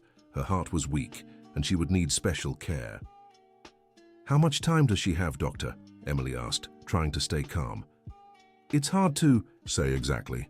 It could be a few months, it could be a few years. It depends on how she responds to treatment and her willpower." Emily prepared the house to welcome Margaret with all the necessary comforts. She hired a nurse, set up a room on the ground floor, and readied herself to care for her mother with the same tenderness she had received during the hardest moments of her life. "Mum, you'll stay here with us. I want you to be close to family in the moments ahead. My daughter, I don't want to be a burden to you." "You could never be a burden, Mum. Your family, your love, you're everything I hold most precious in this world, besides David and the kids." The following months were filled with intensive care, but also with so much love and family connection. Margaret adored seeing her grandchildren come home from school and loved joining in on family conversations during dinner. Michael David, now in his first year of college, cherished every moment with his great-grandmother. "Grandma Margaret, tell me again what Mom was like when she was little. Your mother was always stubborn and determined. Once she made up her mind, nothing in the world could change it. That's how she managed to overcome losing Michael and build this beautiful life." Sophia Kate loved showing her drawings to Margaret, who always praised them enthusiastically.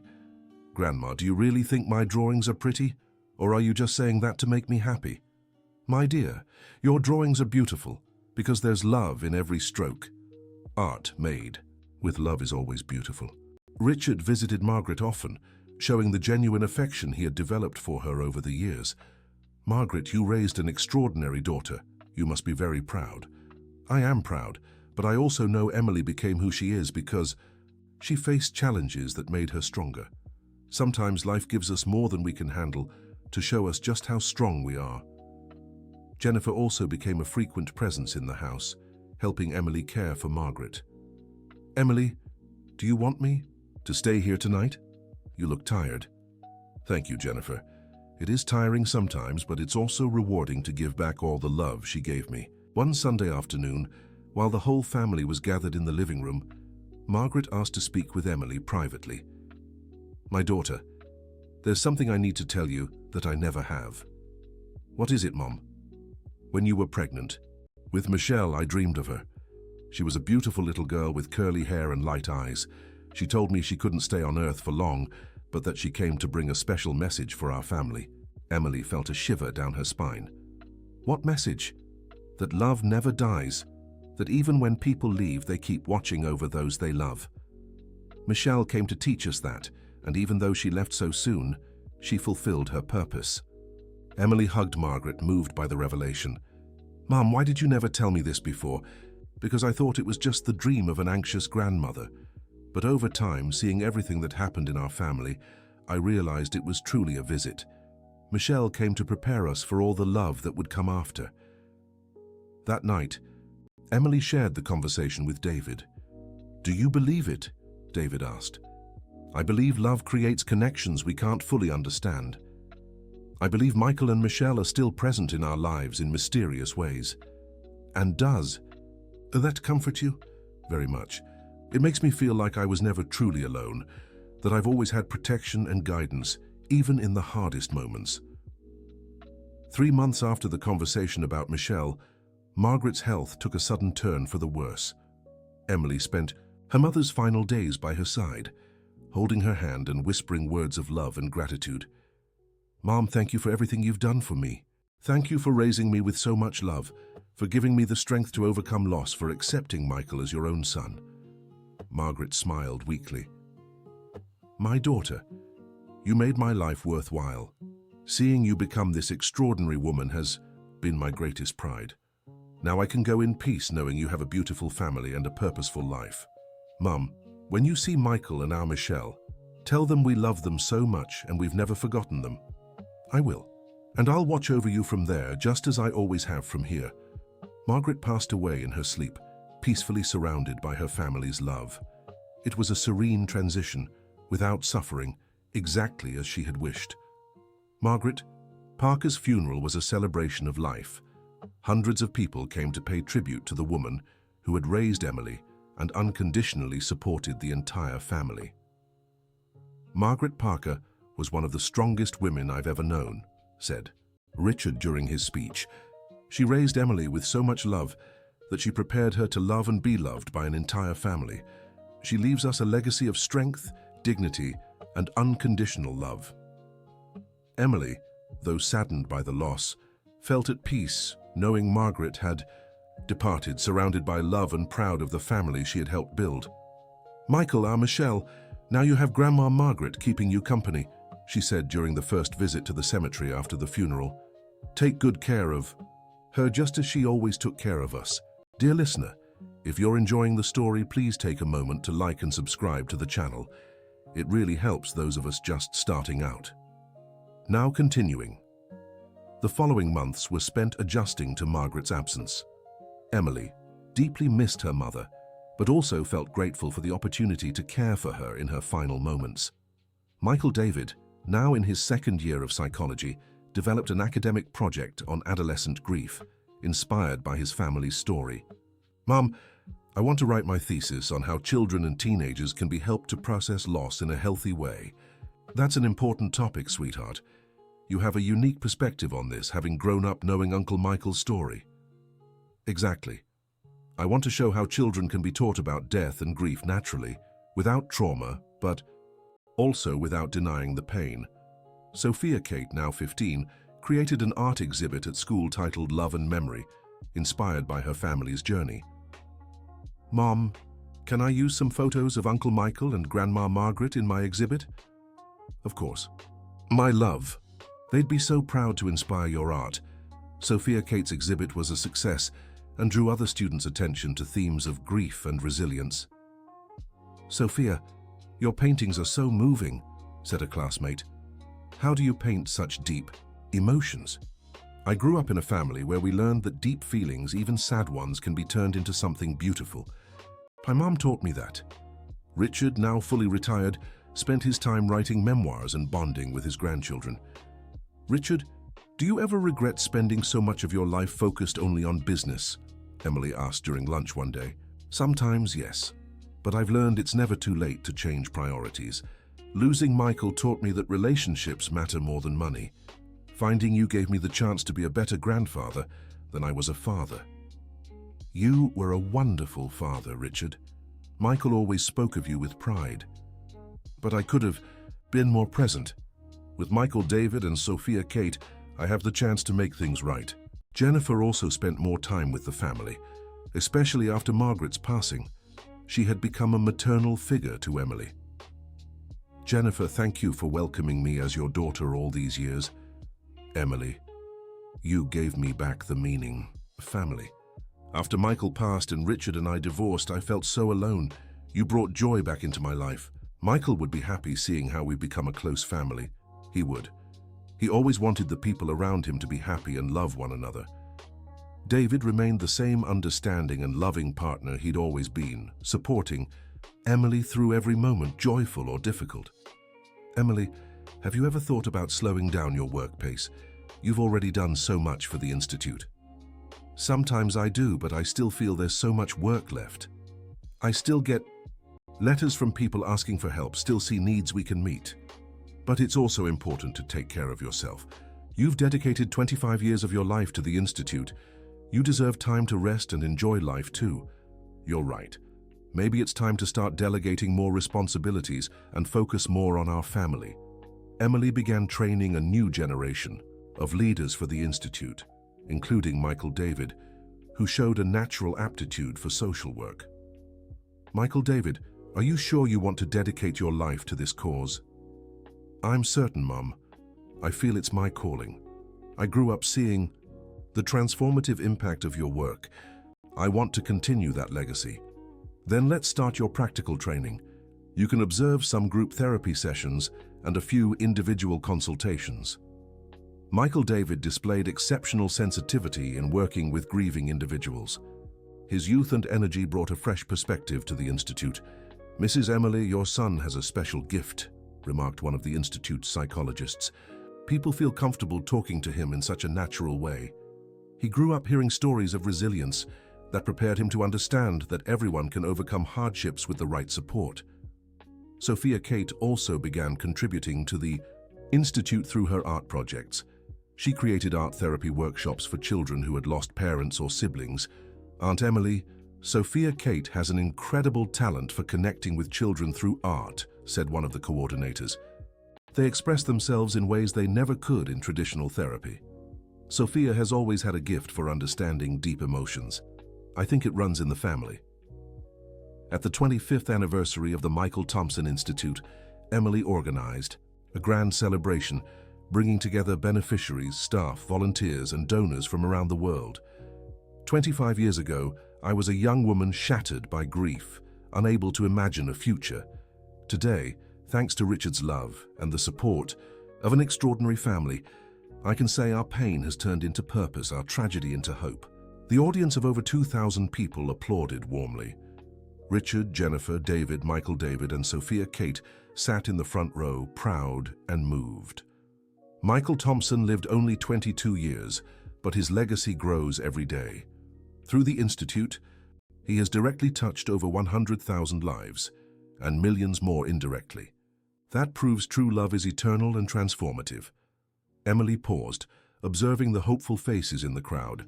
And our daughter Michelle, though born into heaven, also inspired programs that have helped thousands of mothers who experienced pregnancy, loss. Love begets love, life begets life, even when physical life is brief. During the celebration, Emily was approached by hundreds of people eager to share how the Institute had changed their lives. A 70-year-old woman approached with tears in her eyes. "Mrs. Emily, I lost my husband 10 years ago and my son 5 years ago. I thought I'd never smile again. The Institute's Widows program saved me. Now I have an active social life, even a new boyfriend. I'm so happy to hear that. That's exactly what we want, for people to learn that it's possible to rebuild life while keeping the memory of our loved ones alive." A 25-year-old man introduced himself as a beneficiary of the orphan program. "I lost my parents at 15 and fell into deep depression. The Institute helped me finish school, go to college, and now I'm an engineering graduate. More than that, it taught me I can live a happy life while honoring my parents' memory. Your parents would be proud of the man you've become." The stories kept repeating. People who had found in the Institute not just support to overcome loss, but also purpose to rebuild meaningful lives.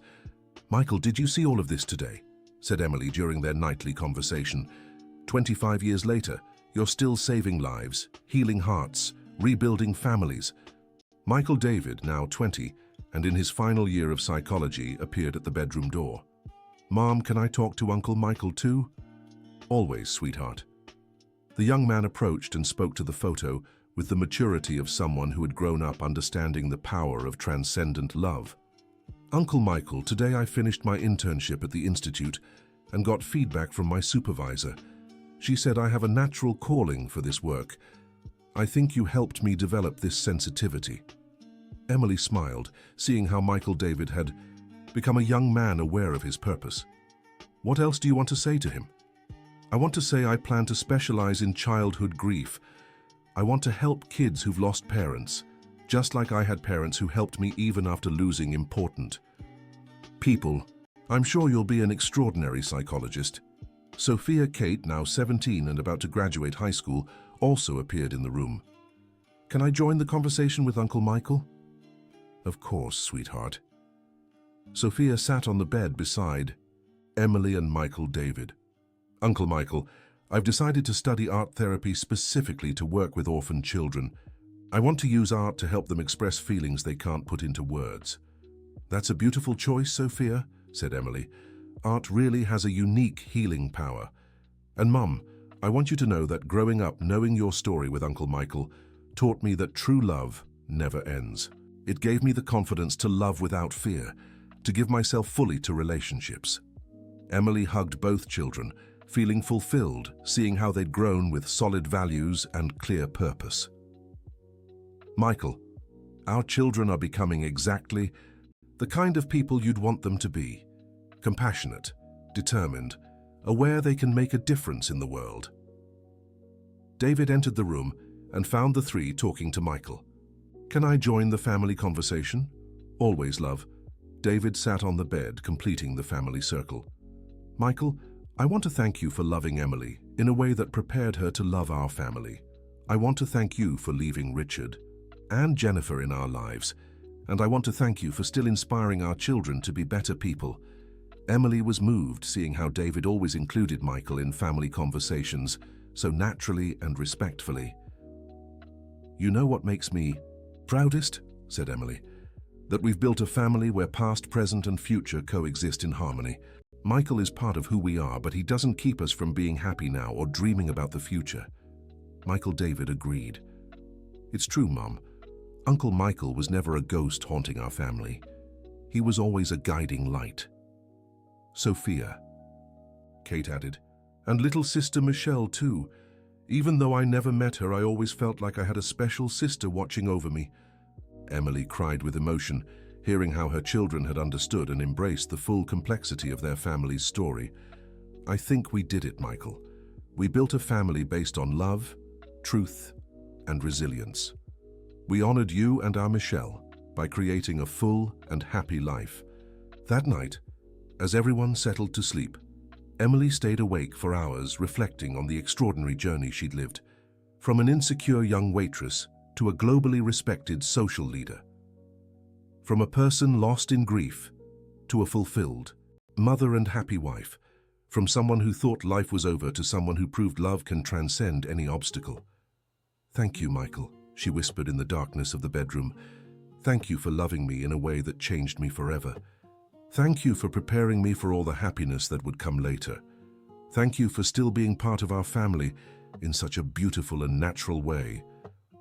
A gentle breeze drifted through the window, swaying the curtains like a tender response. From Michael. Emily smiled and finally fell asleep, feeling completely at peace with her life and all the choices she had made. 2 years later, Michael David graduated with a degree in psychology, specializing in childhood grief. His thesis was on the positive impact of family narratives of resilience on the emotional development of orphaned children. "Mom, I want to work at the Institute, but I also want to develop my own therapy method specifically for children." "That's a wonderful idea, sweetheart. The Institute can always grow and incorporate new approaches." Michael David began counseling children at the Institute and quickly stood out for his sensitivity and effectiveness. Sophia Kate graduated in art therapy and also joined the Institute's team, creating innovative programs that combine different artistic expressions to help people through grief. "Dad David, are you proud of having children who chose to dedicate their lives to helping others?" asked Sophia Kate. "Extremely proud. You grew up seeing the transformative impact of this work and chose to carry on that legacy. It means we succeeded as parents." Emily, now 52, began thinking about gradually reducing her workload at the Institute to make room for the new generation to take on responsibilities. "Richard, I think it's time to officially pass the presidency to Michael David." "Are you sure? He just graduated." "I'm certain. He has natural talent, the right education, and most importantly, his heart is in the right place, and he'll always have our support and guidance." Richard agreed with the decision. Michael David became president of the Institute at 22, the exact age Michael was when he passed away. "It's symbolic," Jennifer remarked during the inauguration ceremony. "Michael David is taking on this responsibility at the same age. Michael left us. It's as if the legacy continues right where it paused." Michael David was moved during his inauguration speech.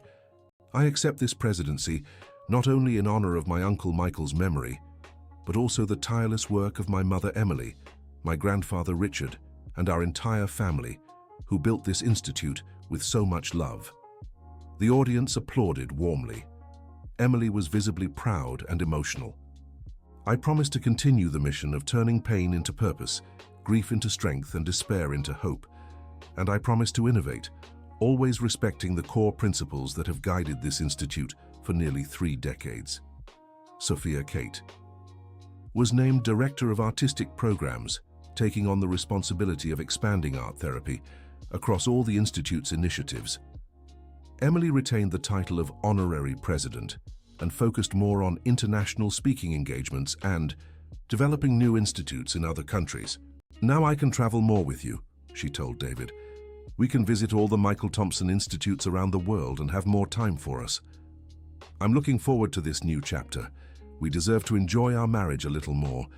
Richard, now 77, took on the title of honorary founder and devoted himself entirely to his grandchildren and writing his memoirs. "Emily, do you have any regrets about the choices you've made in life?" "Not a single one, Richard. Every decision I made, even the hardest ones, led me here, and here is exactly where I wanted to be." "And what about Michael? Do you still feel like you didn't have enough time together?" Emily thought carefully before answering. "Sometimes I wish it could have been different, but I don't feel like it was insufficient anymore. Michael and I shared a love so intense and true that it transcended the physical time we had together. Our story continued even after he was gone. That's a beautiful way to see it. It's the only way that brings me peace. Michael is still part of my life, but in a way that doesn't stop me from being happy with David and our family." On the 30th anniversary of the Michael Thompson Institute, the organization had expanded to 25 countries and directly helped over 250,000 families. Michael David, now 25 and 3 years into his presidency, had proven his competence by leading the largest expansion in the Institute's history. "Michael, look how our little love story turned into a worldwide movement," Emily said during the celebration. "Your name is being honored on every continent." Sophia Kate, at 22, had developed art therapy methodologies being replicated in universities around the world. David retired from his private practice to fully dedicate himself to supporting the Institute's work and traveling with Emily. "Emily, when I look at our family, the Institute, everything we've built, I feel like we've had an extraordinary life." "We have. And there's still so much more to live. I want to be a grandmother. I want to see our children build their own families. I want to keep spreading Michael's message across the world." Richard, despite his age, remained active and sharp, a constant source of wisdom for the whole family. "Richard, what's the greatest lesson you've learned all these years?" Emily asked. "That love is the only truly transformative force in the world.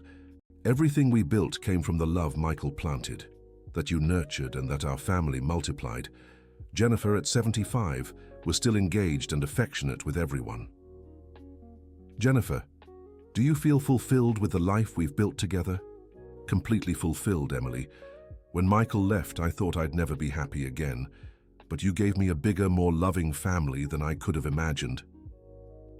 During a trip to visit the Michael Thompson Institute in Italy, Emily and David had a deep conversation about the future.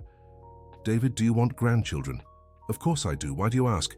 "Because Michael David has been in a serious relationship for 2 years, and Sophia Kate is also in a stable one. I think we'll have weddings in the family soon." "And how do you feel about that?" "Anxious and happy. Anxious to see how they'll build their own families. Happy because I know they'll teach the next generation about love and compassion." Michael David was indeed planning to propose to his girlfriend Rachel. She was also a psychologist, working at the Institute, sharing the same values and calling to help others. "Mom, can I tell you a secret?" "Of course, sweetheart. I'm going to propose to Rachel at the cemetery in front of Uncle Michael's grave. I want him to witness my proposal."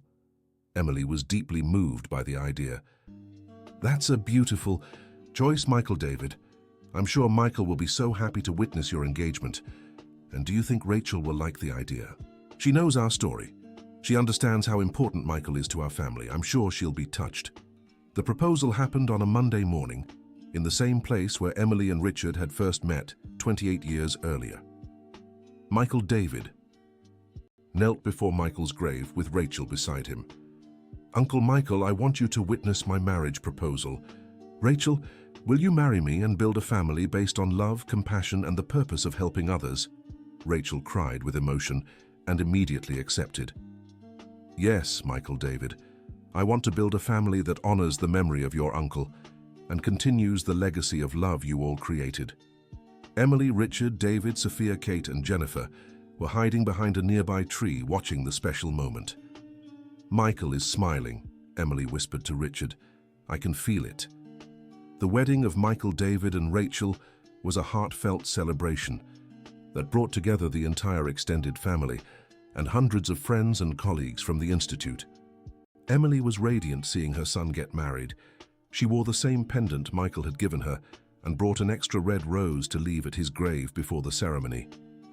Michael, your nephew is getting married today. He chose a wonderful woman who shares our values and our mission. You would be so proud. During the ceremony, Michael David made special mention of his uncle in his vows. Rachel, I promise to love you with the same intensity my uncle Michael loved my mother. I promise our love will be a transformative force in the world, that our family will be a place of warmth and hope. Rachel, in her vows, also mentioned Michael.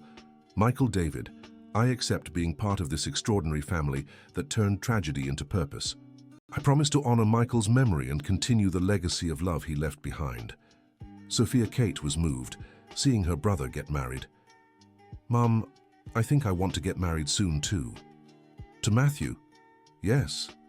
We've been dating for 3 years. He supports me in everything, loves our family, and also wants to work with social causes. Then we'll have 2 weddings in the family in no time. It seems so. And you? Are you ready to be a mother-in-law? Emily laughed affectionately. I'm ready to gain more children. Rachel and Matthew have been part of the family for a long time. A year after Michael David's wedding, Sophia Kate married Matthew in an equally emotional ceremony. Matthew was an architect who had specialized in accessibility projects for people with disabilities, inspired by Sophia Kate's family's social work. Michael, our Sophia is getting married today, Emily said during her morning visit to the cemetery. She chose a good man who will support her in all her dreams. Our family keeps growing with love. At Sophia Kate's wedding, Emily felt complete seeing how her children had found partners who shared their values and purpose. David, we did it, she said during the reception. We raised 2 extraordinary human beings who found true love and will keep making a difference in the world. We really did, and now we'll be grandparents soon. You think so? I'm sure. Michael David and Rachel are already trying, and Sophia Kate told me she wants children soon too. Emily smiled, imagining what it would be like to be a grandmother. I can't wait to teach the next generation about Michael. 6 months after Sophia Kate's wedding, Rachel announced she was pregnant. Grandma Emily, Grandpa David, Grandpa Richard, Grandma Jennifer, Rachel said during a family dinner. You're going to be grandparents. The joy was overwhelming. Emily cried with emotion, thinking she would finally have a grandchild to watch grow from birth. Michael, you're going to be an uncle again, she said during her nightly talk. And our Michelle will be an aunt too. The family keeps growing. Michael David was overjoyed about the pregnancy. Mom, if it's a girl, we want to name her Michelle. Emily, if it's a boy, Michael Richard. Those are beautiful names that honor the whole family. And we want you and Dad David to be the godparents. Emily was deeply touched by the request. It will be an honor to be the godmother of my first grandchild. Sophia Kate and Matthew also announced they were trying to get pregnant. We want our children to grow up together like close cousins, explained Sophia Kate. It's a beautiful idea. Siblings becoming parents at the same time, children growing up like brothers and sisters. Richard, now 80 years old, was thrilled at the prospect of becoming a great-grandfather. Emily, when I think I almost missed the chance to know grandchildren because of my initial stubbornness with you, it gives me chills. But you didn't miss it, Richard, and now you'll get to meet great-grandchildren too. Michael would be so happy seeing the family grow this way. Jennifer was also moved by the arrival of the great-grandchildren. Emily, I think I'll move closer to you all. I want to be actively involved in raising these children. That would be wonderful. Jennifer, the kids will love having all their grandmothers nearby. The first great-grandchild was born 9 months later, a beautiful brown-haired, light-eyed girl named Michelle Emily. Emily cried as she held her granddaughter for the first time. Welcome, Michelle Emily. You're named after 2 very special people who watch over you from heaven. Michael David was radiant as a father. Mom, she's perfect, and look at her eyes. They look just like Uncle Michael's in the photos. It's true. It's as if Michael is looking at us through her. Richard held his great-granddaughter with tears in his eyes. Michael, our family continues. Your great-niece is here and she's as beautiful as you were. Jennifer was also emotional when she met the baby. She has the same serene expression Michael had as a baby. David found fulfillment as a grandfather from the very first moment. Emily, being a grandparent is even better than being a parent. It's all the love without all the worry. 3 months later, Sophia Kate gave birth to a boy named Michael, Matthew. Now we have 2 Michaels in the family again, said Emily, holding her grandson. Uncle Michael must be so happy. Sophia Kate was moved by how much her son resembled Michael in old photos. Mum, it's amazing how much he looks like Uncle Michael. It's like Michael sent a part of himself to stay with us. Emily agreed, feeling a special connection with both grandchildren. Michael and Michelle have such a special presence. It's like they bring a bright energy to our family. The 2 babies grew up together like siblings, under the loving care of their extended family. Emily found complete fulfillment as a grandmother, dedicating much of her time to caring for her grandchildren and teaching them about their family history. Grandma Emily, tell me the story of Uncle Michael, Michelle Emily, now 3, would ask. Uncle Michael was a very kind boy who loved everyone. He lives in heaven now but still watches over our family, Emily would reply, simplifying the story for the child's age. And Aunt Michelle lives in heaven too. Yes, she does. She's your special little sister who watches over you from up there. Michael Matthew, now 212, also loved the stories about Michael. Grandma, does Uncle Michael come back? He doesn't come back here, sweetheart, but he's always with us in our hearts. And you have his name, so he lives through you too. Emily was moved to see how naturally the children embraced Michael's presence in the family, without trauma or confusion. Michael, our great-grandchildren are growing up knowing you as a natural part of our family, she said during a visit to the cemetery, now accompanied by her 2 young grandchildren. Michelle Emily placed a flower on the grave of the great-uncle she'd never met. Uncle Michael, I brought you a flower. Michael Matthew left his flower too. Uncle, I love you. Emily cried with emotion, seeing how simply the children connected with Michael's memory. Thank you for continuing to be part of our lives in such a beautiful and natural way, Michael. At 55, Emily felt completely fulfilled. He had a loving family, a job that impacted lives around the world, adorable grandchildren, and the certainty that he had honored Richard's memory in the best way possible. David, when I look at our life, I feel we've lived so much more than most people do in an entire lifetime. It's true. We've had love, purpose, family, professional achievements. What more could we want? Just for it to continue. This way, for our family to stay united, for our grandchildren to grow up healthy and happy, for the Institute to keep growing and helping people. And it will. Michael David and Sophia Kate have proven to be capable leaders. Richard is still sharp enough to guide us. Jennifer is healthy and engaged. Our family has strong foundations. Richard, even at 82, remained active and present in the lives of his great-grandchildren. Emily, my greatest joy is seeing these little ones growing up surrounded by so much love. They'll never know emotional emptiness or a lack of purpose. It's true. They're growing up in a family that prioritizes relationships, compassion, and service to others. Michael would be proud of the family that formed from the love you shared. Jennifer, at 80, was also active and affectionate with her great-grandchildren. Emily, thank you for giving me the chance to be a grandmother and great-grandmother. After Michael passed, I thought I'd never have a big, loving family again. You've always been family, Jennifer. Michael chose you as his mother, and that's more than enough for me. Michael, David, and Rachel, now married for 4 years, announced they were expecting their second child. We're going to have another baby in the family, Michael David announced during dinner. And if it's a boy, we want to name him Richard David, honoring both grandfathers. Richard was deeply moved by the tribute. It would be an honor to share my name with my great-grandson. David was also touched. Thank you for including me in this tribute. You know how much I love this family. Sophia Kate and Matthew also announced their second pregnancy. The cousins will keep growing up together, said Sophia Kate. We want to maintain this tradition of a close-knit family. Emily was overjoyed at the arrival of 2 more grandchildren. "Michael, our family keeps getting bigger. Soon you'll have 4 great nieces and nephews to watch over from heaven." Michael David's second child was born first, a boy named Richard David, as promised. Richard cried when he met his namesake great-grandson. "This boy will carry my name and the love of this entire family. What a beautiful responsibility." David was also emotional. "It's an honor to share this name with you, Richard. You were the patriarch who brought our family together." A month later, Sophia Kate gave birth to a girl they named Kate Margaret, honoring the great-grandmother who had passed away years earlier.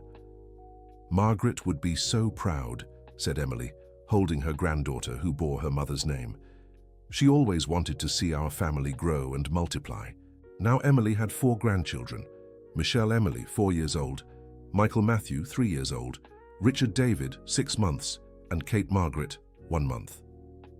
"David, we're grandparents to 4 beautiful children. Our home will be a constant celebration. And I wouldn't change a thing. I love the movement, the laughter, the energy they bring to our lives." Michael David and Sophia Kate proved to be excellent parents, raising their children with the same values of love, compassion, and purpose they had learned. "Mom, I want my children to grow up knowing Uncle Michael's story. But I also want for them to have their own identities," said Michael David. "That's exactly how it should be, my love. Michael is part of our history, but every child should write their own story too." At 57, Emily decided to write a second book, this time focusing on how to build resilient families after significant loss. "I want to share our experience of keeping the memory of those we've lost alive, without preventing the family from growing and developing naturally." The book, Family That Transcends: Love, Memory, and Growth, was released 2 years later and became another international success. "Emily, you managed to document our journey in a way that can help thousands of other families," said Richard during the launch. "That was my goal. I want other families to know it's possible to honor those we've lost while building full and happy lives." The Michael Thompson Institute, under the leadership of Michael David, had expanded to 40 countries and developed specific programs for different types of loss: sudden death, prolonged illnesses, accidents, suicide, pregnancy loss, traumatic divorces. "Uncle Michael, under your guidance, we've created a global support network for grieving people," said Michael David during a ceremony. "Your legacy now exists on every continent."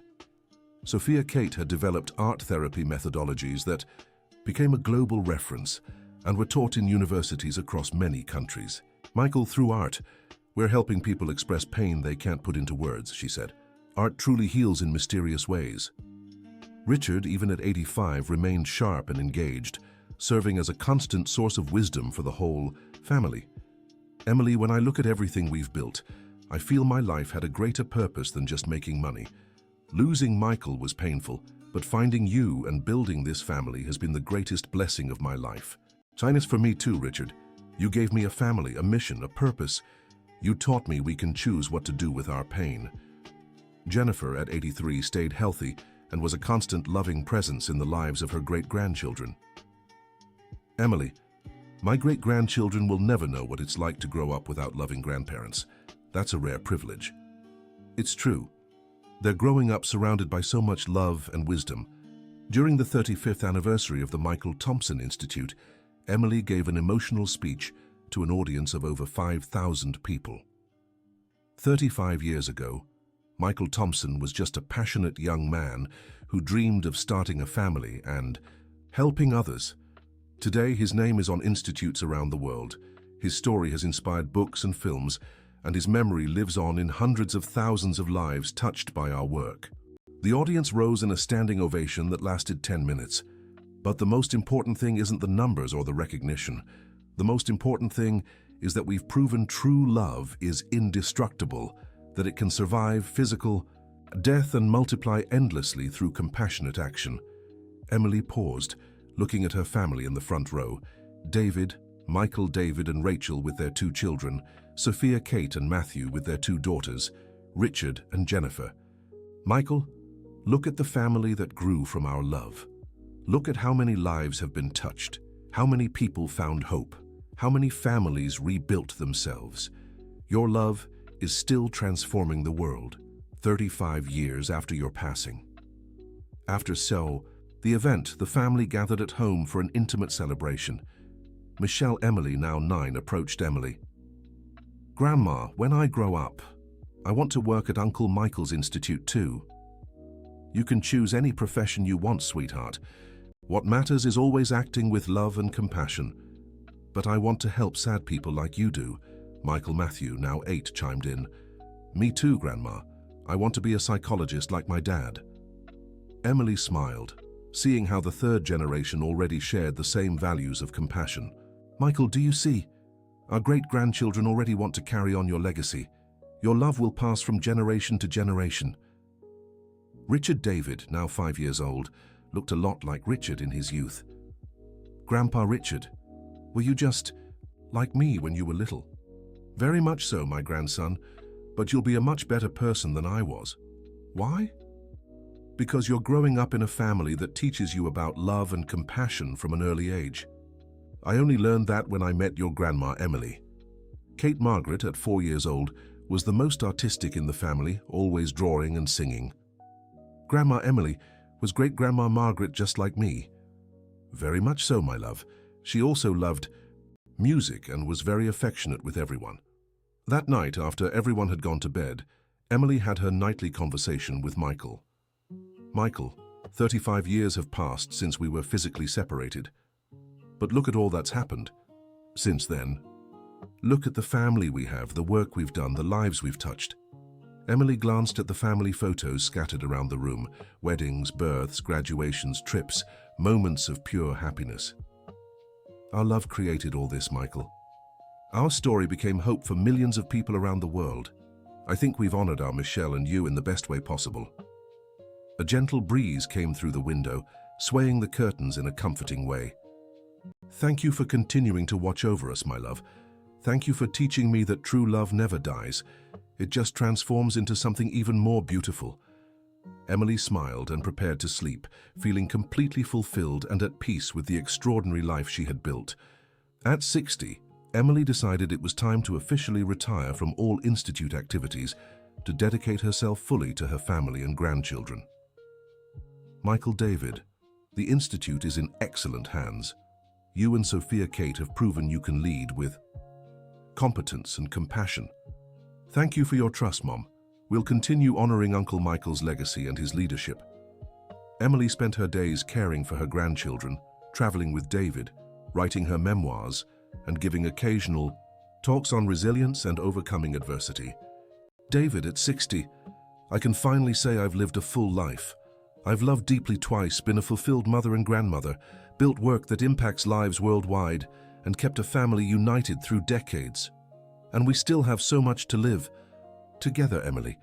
I want to grow old by your side, watch our grandchildren grow up, maybe even meet great-grandchildren." "Great-grandchildren? It's too soon for that. Michelle Emily is already 9. In about 15 years, she might be thinking about starting a family." Emily laughed, imagining what it would be like to be a great-grandmother. "If God allows it, meeting the 4th generation of our family will be a joy." Richard, now 87, remained surprisingly sharp and healthy. "Emily, do you think Michael is proud of everything we've built?" "I'm absolutely sure, Richard. We turned our pain into purpose, our loss into gain for thousands of other families. And we kept our family united, loving, and prosperous in every way. We did, and most importantly, we passed these values on to the next generations." Jennifer, at 86, was still active and affectionate. "Emily, thank you for letting me be part of this extraordinary journey. My life has been so much richer having you as a daughter. Thank you for embracing me as your daughter, Jennifer. You gave me another mother when I needed it most." Michael, David, now 30, and in his 8th year as president of the Institute, had become a global reference in social work for grieving families. "Mum, I want you to know that everything I've learned about leadership, compassion, and dedication, I learned by watching you and Grandpa Richard. And you've surpassed our examples, my love. The Institute has never been in better hands." Note: The translation strictly follows the provided cultural mappings and maintains the original structure, tone, and style as requested. Sophia Kate, at 27 years old, had become one of the world's leading references in art therapy applied to grief. Mom, thank you for teaching me that we can transform deep feelings into art, art into healing, healing into hope. You have a natural gift, Sophia. I only helped you discover and develop that talent. The grandchildren continued growing up healthy, happy, and aware of their family history. Michelle Emily, now 12, showed interest in pursuing psychology, like her father. Grandma Emily, I want to study to understand how people's minds work when they're sad. It's a very important field, my love. If it's your calling, you'll be an excellent psychologist. Michael Matthew, at 11, was drawn to social architecture, like his stepfather. I want to design homes for poor people who've lost their families in tragedies. That's a beautiful dream, Michael. Architecture can also be a way to care for people. Richard David, at 8, showed talent for business and leadership. Grandpa Richard, I want to learn how to make money to donate to Uncle Michael's Institute. Great idea, my grandson. Money is a tool. What matters is using it for noble purposes. Kate Margaret, at 7, grew increasingly artistic and sensitive. Grandma, I want to paint pictures that make sad people happy. How beautiful, my love. Art truly has the power to heal hearts. One quiet Sunday afternoon, with the whole family gathered in the garden, Emily felt overcome with deep emotion. Michael, if only you could see this moment, she whispered, watching Richard play with their great-grandchildren, Jennifer telling stories, Michael David and Sophia Kate, discussing institute projects, and David organizing a barbecue. All this joy, all this love, all this harmony was born from our love of 1 year and 4 months multiplied into decades of family happiness. Michelle Emily approached Emily. Grandma, what are you thinking about? I'm thinking about how beautiful and close our family is, my love. It's because of Uncle Michael, right? Dad said he watches over us and makes our family special. It's true. Uncle Michael taught us to love in a way that multiplies love instead of dividing it. Grandma, do you still feel sad when you remember him? Emily smiled, touched by her granddaughter's sensitivity. Sometimes I miss him, my love. But it's a good kind of missing, full of gratitude for the love we shared. And you don't regret marrying Grandpa David? Never, Michelle. Grandpa David taught me that we can love more than one person in life, and that each love is special and unique. Michael Matthew joined the conversation. Grandma, when I grow up and get married, will I love my wife the way Uncle Michael loved you? I hope so, my love. True love is the greatest gift we can give and receive in life. That night, Emily had the last profound conversation with Michael that she would include in her memoirs. Michael, tomorrow I turn 61. It's been 38 years since we were physically separated, and I can say with absolute certainty, every day of this journey has been worth it. Emily looked around the room at the photos documenting decades of happiness. We did it, my love. We turned our tragedy into triumph, our pain into purpose, our loss into gain for thousands of people. We proved that true love is eternal and transformative. Thank you for loving me in a way that prepared me to love David and our children. Thank you for leaving me, Richard and Jennifer, as family. Thank you for continuing to inspire our family through generations. Emily gently touched Michael's photo. And thank you for our Michelle, who, even though she was born in heaven, remains part of our family and inspires our work with other mothers who've experienced the same loss.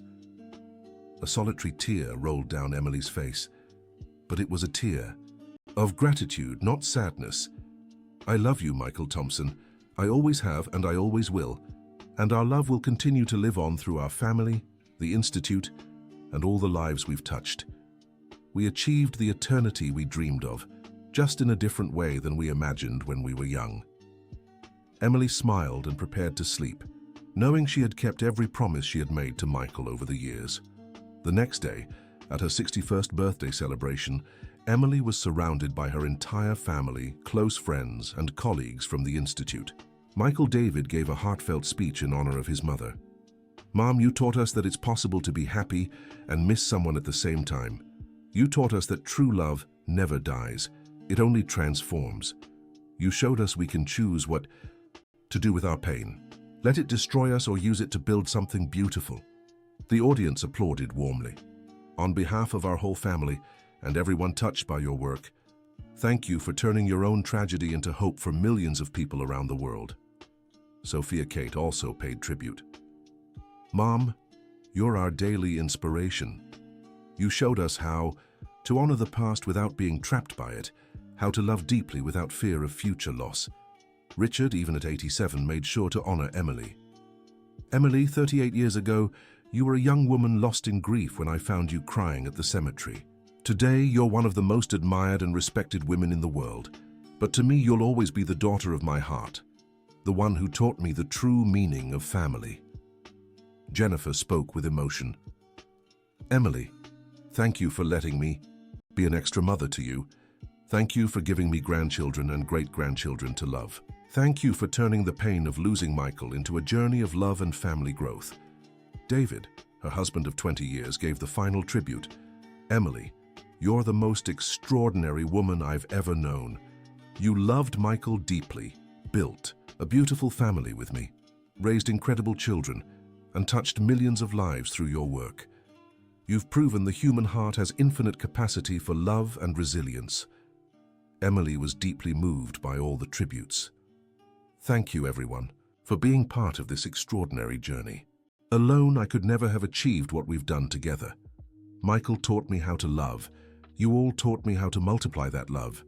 She paused, then added, "And I want you all to know, my life has been far richer and more meaningful than I ever dreamed possible as a 20-year-old girl.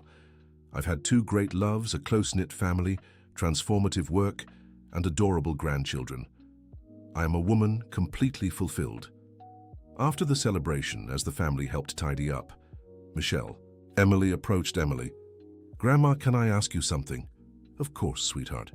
"Do you think Uncle Michael is happy seeing our family today?" Emily looked around at David organizing the gifts, Michael, David, and Rachel playing with their kids, Sophia, Kate, and Matthew chatting with Richard and Jennifer. "I'm absolutely certain, Michelle. He sees a family born from the love we shared, grown with the values he always stood for: love, compassion, unity, and purpose." "And do you think he knows me, even though I never met him?" "Of course he knows you, my love. You carry the name of his special little sister, and he watches over you from heaven, right beside her. So he knows I love him, even though I never got to meet him." Emily hugged her granddaughter, moved by her sensitivity. "He does, Michelle. Love doesn't need physical meetings to exist. You love Uncle Michael through the stories, the photos, the affection our family holds for him." That night, Emily had her final formal conversation with Michael before considering her memories complete.